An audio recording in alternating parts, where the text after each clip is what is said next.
The college football experience, week 12 preview and picks episode. It's the Sports Gambling Podcast Network is brought to you by Underdog Fantasy. Underdog's hooking up new customers. Yes, play just $5, get $100 in bonus funds when you sign up with our promo code. That is TCESGPN. And remember, as always, folks, too, let it ride. This is Jim Mora, and you're listening to SGPN. Let it ride.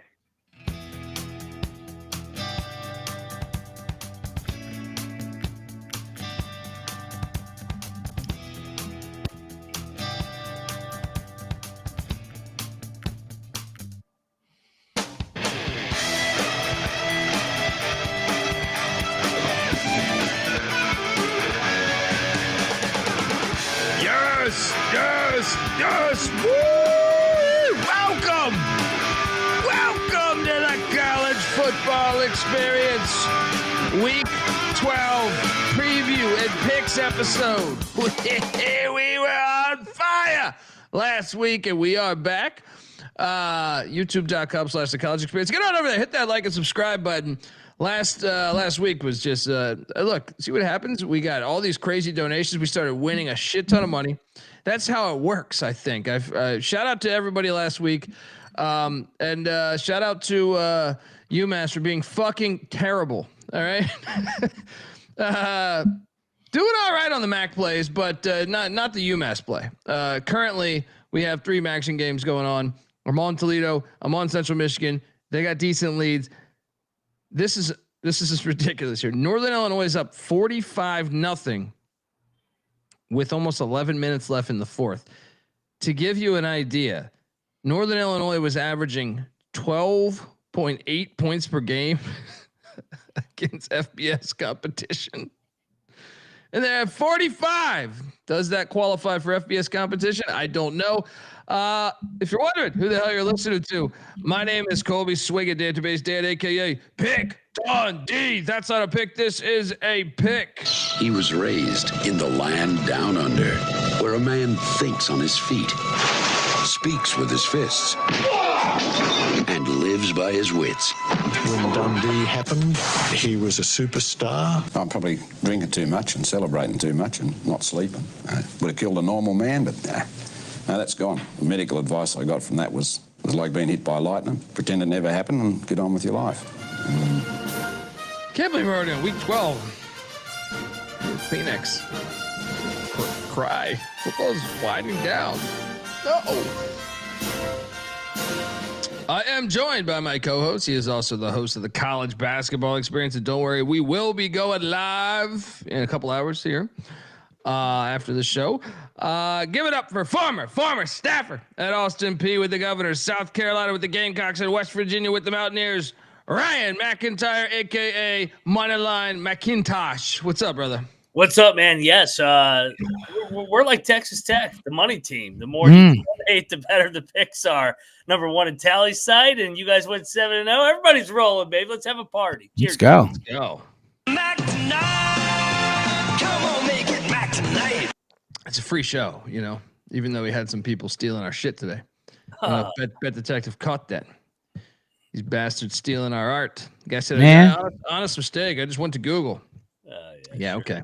I am joined by the host of the Bottom Line Bob's podcast. Also, you can hear him on the Sports Gambling Podcast every Friday night on the VSiN Show, talking NFL stuff as well. Give it up for some know him as Scumbag Event, some know him as the Bet Detective, CJ Sullivan. How are you, buddy? And the man in the box. I'm rocking the man in the box shirt. Sorry. No, it's all right. That one, right? Yeah. I put that. Yeah, you can buy that merch. Not that that goes to me either, but anyway, shout out to the tips. Okay. Great to be here. Great week we got. I know it is. Is it week 12? You said 12, man. 12 already. 3 more weeks in the contest. We're wrapping it up. This is where things get good. Which is still plenty of football. So I do hate the rankings and all the debates about that shit. It's just nonsense. But I'm excited for this show. We got a lot of things in store. Last week was pretty fire, especially with the chat It was a Jerry Lewis telethon. It was insane, and people are already tossing it in there already. I mean, this is great. I'm sweating Central Michigan, Northern Illinois. I did not touch that, but you're right. UMass. Good God, it's just send them to Division II already. Send them to Division II. I don't even That's know. a That's joke. like the way, I don't know if you know this, but the starting quarterback Trinidad Chambliss of Ole Miss is a Division II transfer from Ferris State. Ferris State would whoop you. I feel very confident Ferris State would whoop my Northern Illinois' ass. So, man, we might have to go D3. We might have to have them playing what was it, MIT, who plays on Friday night. Tech, right? MIT Poly. Yeah, I mean, just School of Women. Women play football too, right? I know. Lingerie league, right? Yeah. Powderpuff. You ever caught a game? What's Mark that? Rippon's daughter was Did in they the play their songs? something like that. You know what I mean? Yeah. Pretty much. Mark Rippon's daughter was fire. All right, she was one of the best players in the league. She's probably retired now, working at fucking Walmart or something up there. And Moved on to roller derby or some shit like that. But yeah, we had a fire week last week, contest or not. But we'll get to the contest. Look at Dundee already in his guilt mode because he knows. Woo! He knows the NIL money team, the TMZ squad. Over the other hand, Colby hit the transfer portal. He went over there.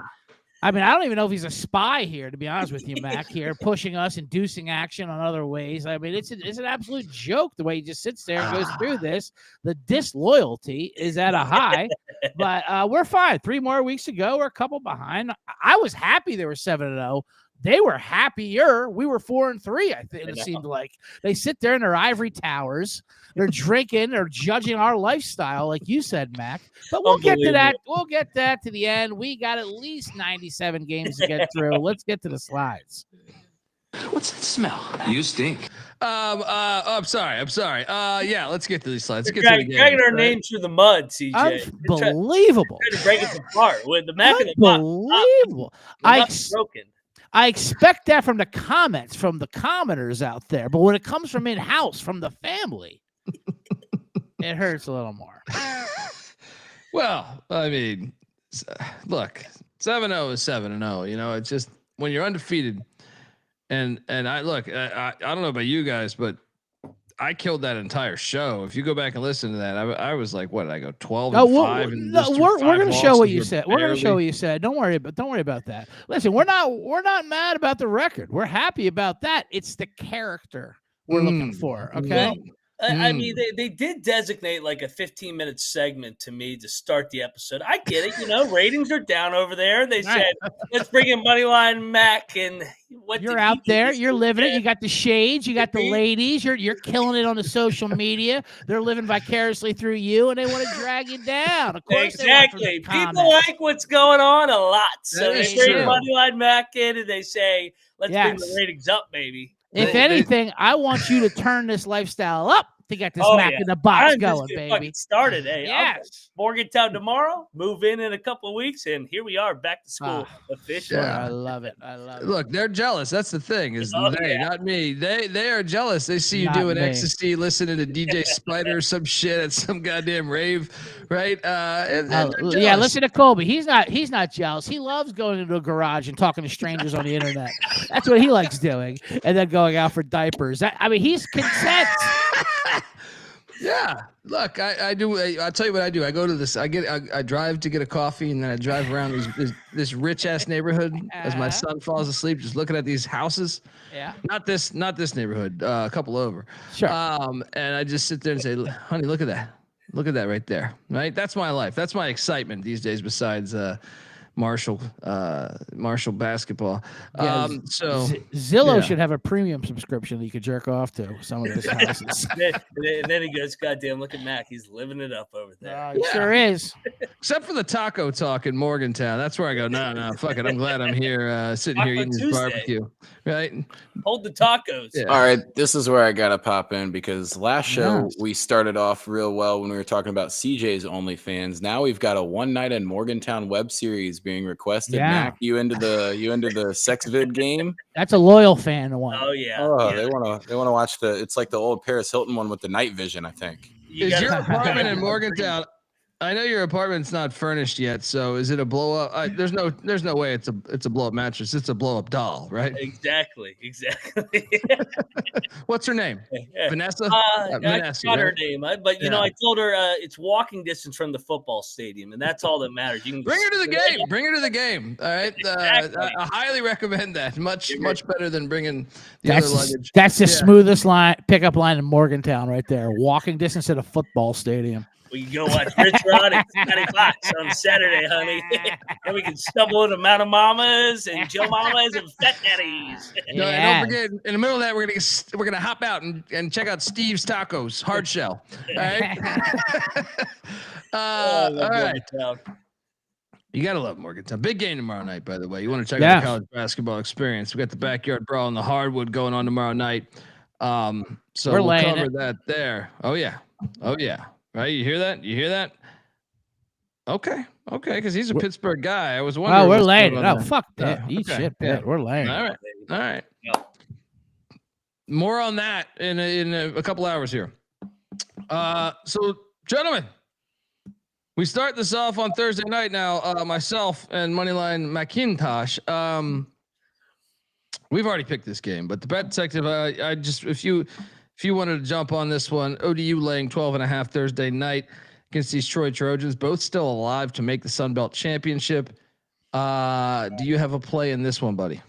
I'll take Troy. Not really betting it though, but like you said, Troy's got a lot to play for here. I think they keep within the number here, and I've been an Old Dominion fan all year, but this number's a bit too high for a game that should be pretty contested. Like you said, they both have a lot to play for here. Give me Troy. Are you gonna bet this thing? No. Okay. What about this Clemson Louisville game? Dabo's he answered the call. How easy was that play last week? That was great. State? That was on the card. There we go. The Cards are laying 2.5 after an embarrassing home loss to. I love that the committee's just penalizing them for losing to a 6-win Cal team, although they just ignore. Texas losing wire to wire to a 3-win Florida team. Oh, I see what they're doing. Cards laying 2.5. I believe me and Mac had a battle here. He is on Dabo. I'm on Jeff Brom. Bet Detective, what are you doing here? I mean, the spot is obviously for Louisville here. I mean, the setup, whatever, the scheduling, all that, whatever. The letdown from Clemson, the bounce back for Louisville. But I don't care. I grabbed 3.5 earlier. I'll take Clemson because I'm with Dabo, and now after what we saw with the TMZ card, that's what I feel like. We don't hit the transfer portal. We're all we got. Our backs are against the wall. We're trying to get bowl eligible here. Let's go, Clemson. I sprinkle a little Clemson money line. Let's go, Dabo. Baby. Is this card potential again? No, it is not card potential. We don't do Friday nights. Friday nights are the fun nights. So that's the other thing. That's the other thing too. We don't do your TV exhibitions. We do Saturday college only. We did Thursday and Friday. Yeah, I know you did. Thursday and Friday. That was the first week we ever did that. Yeah, it's like a little Wednesday morning Mac game or whatever the fuck. Well, I'm trying to help you guys. Maybe you guys should do that because I mean, right now, I can't even see it back there. I can't even see it. Here we go. Here we go. We're gonna have to bring on me for their ratings again. Oh, what did Mac do this weekend? Yeah, I mean, what Bart? You'll be some photo of some bartender at Bucky's Tavern or something. What's her name again? Yolanda. Bet Detective going with these Clemson Tigers. Yeah. I will say I grabbed them at 3.5 earlier though. This line opened at 6 and got pounded early. Early. Go Beavs. Which I get. I think this is a compliment, by the way. But this is a great. You're damn right. We just said. I mean, look at you already drawing lines, rear view mirror. You're talking about the goddamn main show over there. I mean, Jesus. I know you're held hostage, but I get it. You're in a safe space now, Colby. You can talk. I mean, you can talk your goddamn shit. There must be a signing bonus for him in that contest if they win. No kidding. My God. I mean, what kind of percentage are they giving you? Off camera, he's telling me to burn the studio down. Now he's like, hey, listen, you guys. They told me, hey, you keep on my side. All those donations go to you, buddy. All right. I doubt they said. What are we doing? They didn't say that. But shout out to them and yeah. Yes, go Beavs. You're damn right. This is real football, and that's what hurts the most. Colby, he's a champion for real football, and here he is on the TMZ, hitting the transfer portal. Anytime there's any kind of trouble, he leaves, just like these kids do nowadays. Oh, I'm not starting. I'll just transfer to another school. It's my 5th in 3 years. Good for you, buddy. Life's about experiences, buddy, and. You ran through all the scattered ass in Piscataway or wherever the fuck you're from. You bounce to the next city. All right. You bounce to the next city and boom, you're only that age once. So hit the portal. All right. Have fun. All right. Next up on Friday, you got Minnesota heading to Autzen Stadium, take on these Ducks. Pat Detective, what are you doing here? This is Friday night? Yes. That's a huge goddamn number. 25.5 if the folks at home are on audio side. Does the boat row up there in the Pacific Northwest up there in the high tides? 4 touchdowns. Yeah, that's so many. I mean, once it goes through 24, I think I have to grab Minnesota. I'm not betting it, but I'll take Minnesota there, 25.5. That's too many points. Yeah, I think we all did that there. All right, folks, want to tell you that the college football experience is brought to you by, he's been talking some shit just because they talk some shit, but he does host his own podcast here. The Bottom Line Bombs, the Bet Detective CJ Sullivan.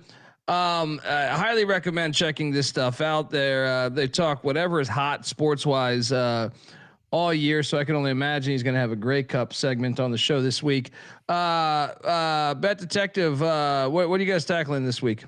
I had J Mark texting me about Moose Johnson news too. Actually, before the show. Speaking of your CFL partner in the Grey Cup, I saw you guys were going live tonight. Shout out to J Mark, our UFL partner as well. This week, of course, we got circuit contest picks, and I'm still alive in the Circus Survivor. There's only 1,000 entries left out of 18,000. I got 1 bullet left, so we got a tough week there. We'll go there. We'll do a couple man in the box stuff. We'll talk some McAfee. I know our man Mac got some fun stuff about that with Trump and all that. We tackle it all, baby.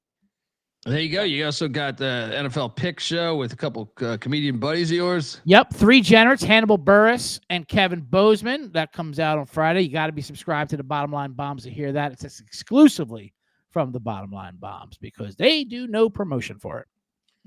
There we go. And look, also check out the CFL Gambling Podcast. We are the home of the Huge Tits Parlay and the originators of the Huge Tits Parlay. I know that's picked up some steam in Milwaukee. But jump on over there. We got the Grey Cup on Sunday. We did our episode earlier tonight, broke down everything. First touchdown, 2 touchdown props, yardage, everything, DFS. So check out the CFL Gambling Podcast and the Huge Tits Parlay that we give out there. All right. We're also brought to you by Novig. Yes. Novig is America's #1 sports prediction market. With Novig, you are getting the best prices. Novig's available in 35 plus different states. Download the Novig app and get $50 when you spend $5. If you use our promo code, that is TCE SGPN. So get in on the action with Novig, promo code SGPN. All right. We're also brought to you by Underdog Fantasy. Underdog is your home for pick'em entries where you can win up to 5,000 times the amount of money you enter. We've been playing it all over with college hoops and college football. Ooh, get that. Is that a fumble? Is that live? Is that live right now? Tell me that's live. You good, man, Detective? Underdog Fantasy is awesome, though. Yes, go. And I highly recommend it. They got player picks that you can do higher, lower on. You can find an edge that you can't find elsewhere. They also have lines now too. So Underdog's got a brand new offer for new customers. Play $5, get $100 in bonus funds when you sign up with our promo code. That is TCESGPN. So do that and let it ride. Is that good? Are we good there? Is that thing? They counting that? Boom. Boom. Look at this. This isn't throwing, right? This is a fumble. It's a fumble. Ooh, he might have threw that. Action going on. Buffalo, CMU. What are you doing with your fucking night? Saturday morning, 9 a.m. Pacific, noon Eastern. South Carolina is heading to College Station. But did you see that play that just happened? Yeah, so I always was it live that I had to go back there and turn the TVs off because I wanted to someone said I was watching Grey's Anatomy. No, I'm watching the goddamn yeah, that was live.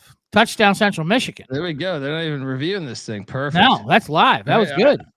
On replay, I kind of thought he was throwing the ball, but hey, I know. Let's go. My phone went from 24:19 to 32:13.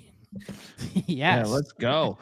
Shout out to Nick giving us $10. Best trio right here, man. Appreciate you guys. I'll say this right now, guys. Yeah, We get to $1,000. I'll stop doing the fucking show. All right. We get to $1,000. I will stop doing this show tonight. Appreciate you, Nick. South Carolina. So unfortunately, Kramer put this in the contest. I'm not the hugest fan of this play. I hate that. But he is laying 19.5 with A&M. So I guess now I am laying 19.5 with A&M. Yeah. Okay. So I'm laying it there. Mac, what are you doing here? Oh, this is before the evening gets foggy, so I'm locked in on this early window. I am locking up the Gamecocks. They're off a bye week. They beat them last year. I know it's a revenge angle for A&M, but A&M's off 3 straight road victories here. Laying almost 3 touchdowns. Beamer as a dog. I'm all over the Gamecocks. Lock. Money line, Mac, locking up the Gamecocks. Plus 19.5 in Kyle Field.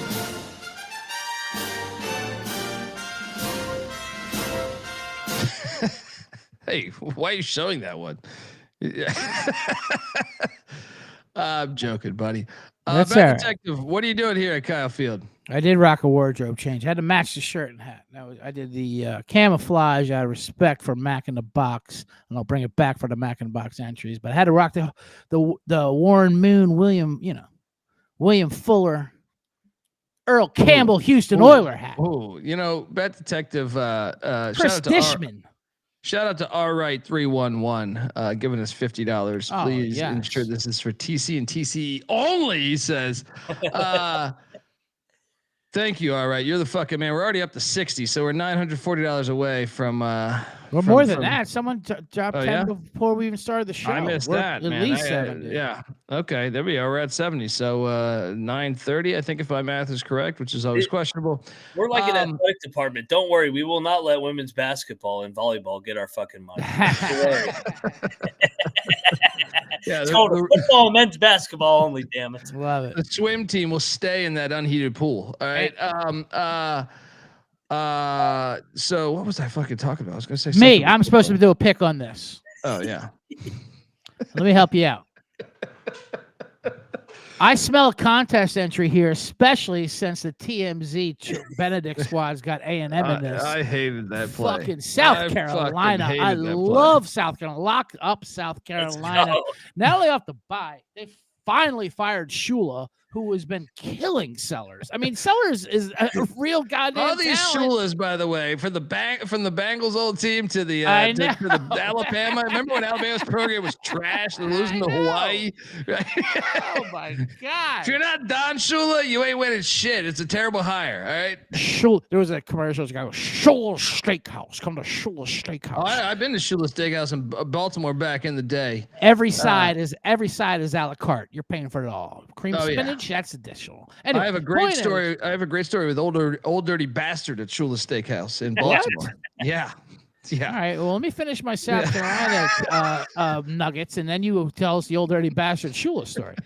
Like I said, now that they fire Shula, he's only been there 1 year, but it seemed like 12. They fired the O-line coach as well. They have a good defense too. They're 30th in EPA. This is way too many points. Beamer's still a good head coach, but I think finally Sellers is going to be able to do something there. And I get A&M's a wagon, but I mean, that was a tough road spot. And they're finally coming back. I love lock up South Carolina 19.5. This is going to be a contest century, especially if it's fucking going head to head against the goddamn TMZ squad. Kramer's it reason wasn't was, even on our board, by the way. I didn't even put this, what? I didn't even put this in the contest. He went off the reservation for this. He loves it. that. Reason he just goes, I'm not getting. I'm going to do it until it fails. Well, it's failing on Saturday. Yeah, it's definitely failing on Saturday. Dude, he didn't even consult with us on this fucking game. He just went in rogue. This is that the fucking clear and present danger shit where you get the mercenaries going in. Did he make his own slide for it? Did he pull it out? He pulled it out. It wasn't even on the show. Wasn't like nothing. He just said, I'm going off the edge for my lock. And then I just thought he was locking it up for the show. Then we go to do the contest and he goes, yeah, I'm going in with this one right here. And I was like, what? That's not even on the card. What are we talking about? I mean, in his defense, A&M, they do look faster than everybody else in the country. I mean, their offensive line's incredible. They're so good. They are so good. But I love South Carolina in this spot. Is this a sprinkle at all? First half. I mean, we get to get off a bye. New coordinator. A&M's feeling themselves. They only got one big game left against Texas. Look ahead spot too. No, I love South Carolina in this spot. Yeah, let's go Cox. Shout out to Mark giving us $50. This does not go towards the end of the show donation, so he's just giving it. So because he likes our show, but look, I said we'd be back. We would just end the fucking show for the night. Which what does that put us at now? 120. So we're what? This is a separate side, Kitty. 880 away.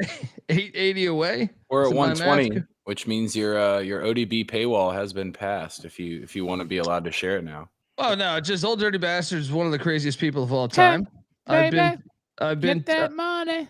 I saw him smoke PCP on stage once at a concert. That was pretty interesting because his last year was amazing. He would do the Wu-Tang concert, then he would dip before the encore because he had warrants out for him, and the cops were coming for him. But he'd just dip out. Then he finally got caught in line at a drive-thru at McDonald's. So in Philly. Here's a great story for you, though. Baltimore, Shula Steakhouse. Yeah, they are filming the movie The Replacements, and I know somebody who was working on the set of The Replacements. Okay. That was filmed in Baltimore, Maryland. It was originally based on the 1987 Washington Redskins. They couldn't get the NFL authority on that shit. So, the ones who crossed the picket line and won a Super Bowl that year. No, the Cowboys were the ones that crossed early.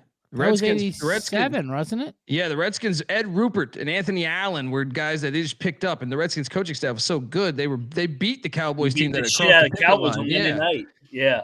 That's right. Yeah. And that's why Buddy did the fake knee, run it up. Randall launched it to Chris Carter to fucking run it up on her ass because of those fucking goddamn scabs. Cowboys crossed the picket line early as shit then. Yeah. That wasn't even Jerry Jones. That was Tex Shermer, I think. But anyway, that's what the movie's loosely based on is the 87 Redskins. Okay. So Buddy's working there. They're filming all in Baltimore, and then everyone in that movie is staying at this hotel, which Shula Steakhouse is a part of that hotel. I forget the name. It might be the Biltmore. So the Biltmore Hotel. So it's Gene Hackman, Keanu Reeves, Old Dirty Bastard. Old Dirty Bastard was originally cast as Orlando Jones's role. He got 7-Up man, and he kept not showing up for his shit. And then so the time that I went to go hang out with my buddies. Mm-hmm. I had a fake ID. I was rather young. And we're at Shula Steakhouse drinking, and Old Dirty Bastard walks in. Yep. And asks for a bottle of Seagram's gin from behind the fucking shelf there, behind the bar. Right. At first, they're not giving it to him. Then he explains he's Old Dirty Bastard, or one of his people say like, you got to give it to him. They give him Seagram's gin. He drinks it just like you're sipping like a Gatorade. Right? Like he's walking around talking to people, sipping a Seagram's gin bottle. I mean, that's about the foulest shit I've ever seen in my fucking life, man. Just like it was like just going around, just like in the middle of a conversation, talking to like other people that were working on the set and shit, sipping And make a long story short, he was blackout drunk, passed out in a booth in about 2 hours. But you gave him a few FCS tips. He thanked you for it. FCS tips, but I still think that movie would have been better with ODB as every movie would have been better with Old Dirty Bastard in it. He is the only man who came out of jail 50 pounds fatter. I mean, like, what did you do in there? How did you get fatter? Yeah. R.I.P. God bless. Old Dirty Bastard, Big Baby Jesus. Rest in peace, man. Rest in peace. The absolute greatest. I have a feeling that, I had a feeling that night because like people were talking, some of the Hollywood people that were there, because it was mostly like everyone on the set at the Shulas, they were just kind of tired of him. Like you could tell, like some of the people that I don't think really knew his who he was. Oh no, I mean, it's like this motherfucker. I mean, right? God bless any server that had to wait on Old Dirty Bastard. I'm not saying everyone loved him, but you know what I mean. Like, but he was a great guy. Yeah, he was the best guy around. Real quick, not to date myself. Remember TRL, Total Request Live, Carson Daly, the MTV show, the Video Daily Countdown. Wu-Tang was on there live, and they were taking live callers, and it was Wu-Tang, whatever. And some girl comes and goes, "Yeah, I just want to know what you're all doing to give back to the community, to the black community with your money." And Old Dirty Bastard goes, "Who, me? Nothing." And he screams. This is in front of teenagers and shit. They're all fucking. I mean, it was hilarious. What's crazy is, I just for me, I like it's because I bartended so long. Like Seagram's gin is normally like your rail gin. It's a shitty gin. You don't drink that straight, dude. And what I love is like he wasn't paying the production company was picking up all of that. He could order whatever the fuck he wanted, and that's what he chose, just to walk around. And the bartender was like, "I'm breaking like Maryland state law by just giving you the bottle." But okay, I'll give you the bottle. Lucky that camera phones weren't around, because I mean it was. Then he took the MTV camera crew. He took the MTV camera crew to when he cashed his welfare check in. This is when he was on Wu-Tang. Oh yeah, we're touring. But he's like, "Yeah, I'm still getting this check. You crazy?" He took the camera crew with him. That was the all-time gig. Oh my god! I read he was the best. I read Dante Ross's book, who produced that, Return to the 36 Chambers, and he talks about a great moment where he pisses on LL Cool J's plaque. Right, he's going to record, and he gets into it with LL Cool J. Yeah, and he just and one of his security, like I think he goes to like pull a gun on him, and he's like, you don't piss on LL's plaque, and he pisses on his fucking plaque. It's a great story. Don't you tell Old Dirty Bastard not to piss on something. How about he didn't give one fuck. He pissed over that gold record or whatever the fuck it was. Anyway, shout out to Kurt Colombian, Sig Necktie, giving us $11. Okay, at this point, Troy, I can't do math now. What is this? Let's put us up at 131. What's that? 169 or 869? Correct? Is that right? Maybe. Yeah, we got 869 to go until Colby hangs up the headphones. There we go. UConn money line was gorgeous. What a great game that was, by the way. Yes. I mean, and how about the atmosphere at Stores? Dude, he's building that thing, man. He's fucking building that thing. Should UCLA rehire him? Bring Mora back. I hope. Wouldn't that be the great power move? Fuck you. That'd be amazing. This is a better job than UCLA. Love it. Schedule home and home. Yeah. All right, next up. So this is a contest play for you guys. And yes, shout out to the great Dante Ross, by the way. Next up, South Florida, in Annapolis, taking on the Navy midshipmen. South Florida lay at 9.5. I have a lock here, and I got a money line play. Horvath sat out last week for this one. And it makes sense. Did he? Because they didn't tell anybody until the fucking game started. I'm sitting on a Navy ticket. Oh, that'd be nice. I guess you're a service academy, but we're not going to war here. We're playing a game. Let's go. Let's let an injury news out. Strategy. It's called strategy. My God. Even still, first half they looked okay, but they did. They did. Yeah. I mean, come on. There was no news about that shit at all. Well, they're the Naval Academy. They're in secrecy. That's what they do. This isn't one of your NFL teams where they gotta, this is the fucking Naval Academy. All The right? dude was actually was a probably joke. shut down from the government shutdown. Like he would have reported it, but they're not doing their job right now. Fair back- enough. True. They're back That's to work, true. so you got to Yeah. take Navy now. No, guys.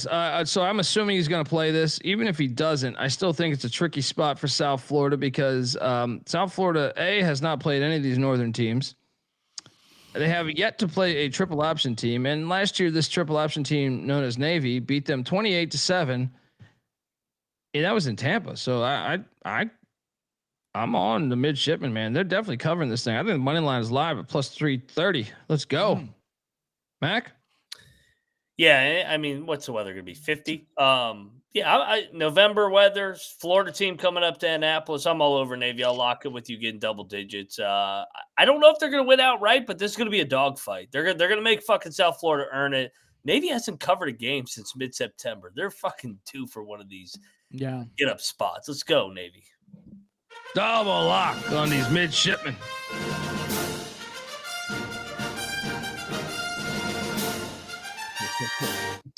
We got $5 in from Shea Griffin. Now my math is so we're at what 864. Stop trying to do the math. You're just delaying the goddamn show. It's what we have Trey for. Now, and thank you for the $5. Called him Troy. Well, it's Troy Chowder, so I put the AE in there. You're like old dirty bastard to a certain extent. Don't correct me. I don't got time for the actual pronunciations and real names. I got to move forward. They know what I'm fucking talking about. You're like a lie. Yeah, that's why we got do backstage. Nice, good drop in. The only reason why I'm not locking up Navy is because who knows what their goddamn injury report is. It's in Fort Knox, locked in double secret probation. So fuck them. South Florida's a nice squad, but you're right. It's a bad spot. I'll take Navy, but I'm not locking it. Is that 9.5 you got there? 9.5, buddy. Because that was double digits. 10.5 yesterday. It was 10.5 yesterday. Yeah, it's down to 9.5. Michigan's heading to Wrigley Field. Bet Detective, if you ask him, he says his best baseball stadium in America. I do not say that. What's your go-to? Listen, Wrigley Field's a fine baseball field, but it's like the Betty White of baseball fields. We just liked it because it's still around. You know what I mean? Like, I don't know if it was great or anything, but it's like, it's still there. It's 90s and bullshit, but it's got all corporate now, bullshit. You know what I mean? Like, whatever. It's fine. It has gotten very corporate. It has gotten, but I still dig it. I still and dig a lot it. of douchebags, but there are gorgeous women there. My buddy from the South Side of Chicago, Pat Bryce, R.I.P., he used to say, Wrigley Field's the only place where I love every woman and hate every man that is there. He was a South Sider, if you will. Anyway, but this is at Wrigley. It'll probably be a lot of Michigan fans at this game, not to jump ahead of you here. And I should note, and by the way, people saying 10.5 is available for South Florida, so we will take that, me and Mac. But the Michigan game, I forgot to put the line on this slide. They're laying this line moved a lot in 2 days. This is down to 11.5 right now, so it's gone down. This was at wasn't this at 14 yesterday? I think it was at 14. So or 13.5. Over under at 41.5. Bet Detective, continue on. Sorry. No, you're right. But this will be mostly Michigan fans, and especially when we talk about Lakeview and Wrigleyville and Chicago. It's Big Ten country. This is where they all go to. This is their Emerald. This is their land of Oz. All these Big Ten schools, they fluctuate there. And but I will say this: I do not trust Michigan's offense to lay this many points. I like Northwestern here. I'm locking them up. Actually, I don't. I mean. Listen, Sam Stone, whatever. I mean, like he's not good, but he's playing better. I mean, this is too many points. One of the last games on the lake. Give me Northwestern here to keep this scrappy. You can't lay this on. I know it's a neutral game basically, but you can't lay this with Michigan's offense. Bet Detective, lock it up. These Wildcats. You know what? No, I think you have to take Michigan. But the line going down does make me a little bit nervous. But I'm not betting this fucking game because this is a Michigan crowd. Northwestern, we knew they were fool's gold to a certain extent. What's the weather going to be? It's going to be windy. Yeah. Well, Michigan, they're 104th in pass yards, so they're 12th best in rushing in the country. So that's kind of the angle. They did win by 44 last year as well. I don't give a fuck. Northwestern was even playing USC well until they pulled their goddamn fucking fake number bullshit. I mean, what was that nonsense? How was that allowed? That's a joke. So here's the best part. Have you guys? I think it is getting warmer throughout the week. Plus degrees, and it's going to be okay. So good. That helps Northwestern, to be honest with you. What would the number be at the Big House? At the Big House? No, you mean in Evanston? You mean? No, I'm at the Big House. Oh, okay. Like 16, 17. I don't even think this is going to be a neutral crowd. I don't think many Northwest, but they do I have think a this winning is going to be a record. Michigan home game. Yeah. There will be Northwestern fans there. Well, to me, it's like, Wrigleyville. This is a wine and cheese. They will be there. They're going to be there. They're not going to be loud. It will be mostly Michigan. It'll be. That's what I mean. It'll be 70-30. I think this should be 14. I'm going to battle you. Give me Michigan. All right. They're off a bye week. I think Michigan gets it going. Give me Michigan. We'll have a battle. Wow. I will say this. Michigan can still make the playoffs, which is a joke. I know. They suck. They suck. That's what I'm saying. What are you talking about? Laying 2 touchdowns with this team. They're going to choke them out. They're going to win this game 24-10. It's going to be boring as hell. Northwestern sucks too. We got a battle in Chicago. I mean, Mac on blue. Go blue. Red Detective on the purple. it's a good It's a good counterpoint. Squirrel. Northwestern does suck too. I agree with that. But the running backs out from Michigan. I mean, not their backup looked good too, though. He looked very spry. But yeah, whatever. I'll just take the points. Let's go. Move on. Not a contest. And people are a little bit in the chat. They were wondering. You never answered your favorite baseball park. So my favorite baseball park. Some were saying you were going to answer Dodger Stadium. Some were going to say the Pirate Stadium. I forget the name of it, which is pretty fire. I've been to both. But what's your favorite baseball stadium that you've been to? New baseball stadium, I guess. No. Baseball stadium. That's current. Is that what they're asking? I guess. All time. All time, both. How about you answer both? Ebbets Field, all time, of course. Okay. I got Polo Grounds, tied with the Polo Grounds. I like those answers. Yeah. I've been to, I mean, to be honest with you, I actually have in your neck of the woods, your old neck of the woods, Baltimore Camden Yards. Oh, yeah. I have a soft spot from because they were the first ones to start the new renovations of the old school stadiums. They were the first ones. They don't get enough respect for that. But when Baltimore Camden Yards first opened up, that was like mind blowing. That shit. The first throwback. We can do this. We can make stadiums smaller because back then everyone was just making them bigger. As much and they money. designed it like it was like Ebbets Field or something. Yes, you know what I mean? Absolutely. Like, that's what was cool. I'm waiting for the NFL to pick up on this trend. But 1000%. So that's my answer. Camden Yards. Yeah. Thank you. There we go. Great answer. You know what's a great new one is PNC. Yeah, no, it is. PNC is great. I mean, it is great. But that copied Camden. The same company did it. Yeah, the same company did it. Yeah. To be honest with you, all these. But my favorite all time it's got to be Fenway. Going to Fenway. Fenway's great, but Fenway is also kind of like Wrigley, where it's got very corporate now. I mean, it's insane the money there. Now they lock you in the area where you can't leave, like even like a block away. Like I mean. When I used to go there almost as a kid, my dad would take me there. We take the T up there. You go up there and it's fucking, and you'd be sitting behind a pole and that was that. Fuck you, and you're screaming and people be fucking yelling and that was that. Now they're like, $25 for a hot dog. Once you walk out of here, you're never leaving. Like it's gross. It's so much gross when money gets involved with these places. Yeah. Yep. I agree. I mean, but Fenway it's still a great ballpark though. It is. Yeah. All right. So they had a battle there at Wrigley. Next up, we have Kansas State. I mean, guys, I need to get some ice. I'm not talking Kansas State, Okie State. Dude, we got K-State. That's to make a bowl game. I was What about to is say this, K-State's 20? playing to make a bowl game. I think we should consider locking this. I think we should too. I think they're gonna fuck them. What is this, Who is- 20? 19 and a half. And the problem is K-State basically has to go undefeated here. Like not the next week they're going to lose at Utah, so they have to beat Oklahoma State and Colorado to go bowling, and they go bowling like every fucking year. So they like, I think it makes sense. Yeah, let's fade these fucking clowns. Lock up K-State. Yeah, Where does fade? let's go.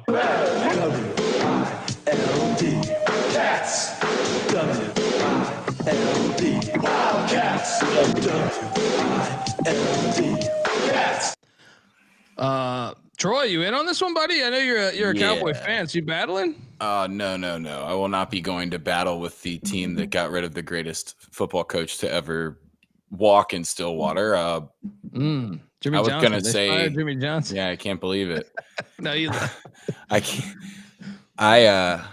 I don't even think there's a question. They should cover this number. Oklahoma State stinks, and we were on the basketball team having a bye week. The football bye week helped the basketball atmosphere quite a bit, and I think that's it. Now they're on the basketball team now, and they've given up on these guys as they rightfully should.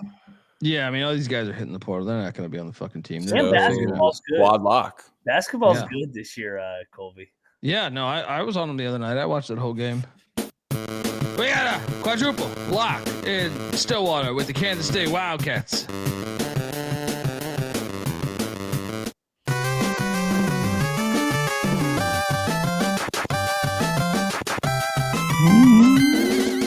Is it senior day by any chance? We got to watch out for senior days this time. Yeah, of year. the problem is no, it's not. First off, but also Oklahoma State's teams, they got a bunch of D2 mercenaries. Yeah, we know. We understand. It's their team. So, what's the record since they fired Gundy in the middle of the year?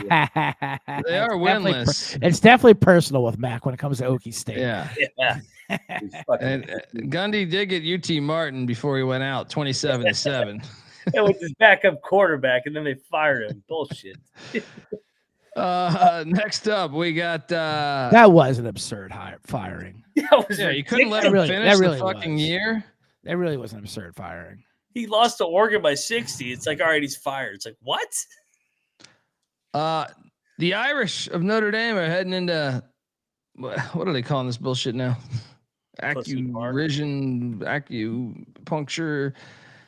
Whatever the fuck the name of the stadium is. I love how all the Steelers hate that they play there. They fucking like these piece of shit Pitt Panthers rip up the field before we go up there. Boswell can't make a kick now. Oh, shut the fuck up. That's always been the tallest grass. That's look, they should make these kickers making all these crazy field goals. I heard some, I think I saw I don't know, some analyst covering this. Well, no shit. You're kicking on fake grass in like 90% of your stadiums in the NFL. In a dome, there's no wind. No shit. I don't even know that kicking's got that much better. It's just you're not letting it be football anymore. You know what I mean? You're just not. And Heinz Field is actually one of the originals. Like as far as like they keep the grass the same that they did 100 years ago or 50 years ago. So Notre Dame's laying 12.5. I will.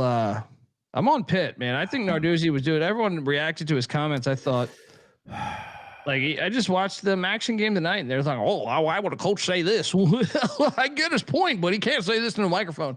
No, I get exactly. Like to me, he'll have his team ready. It doesn't matter, dude. If you talk to Pat Narduzzi, he would take his team. He's the coach that would take his team to the fucking park to play a team. You know what I mean? Like that. I know. Not buying this one bit. Give me Pitt and the points.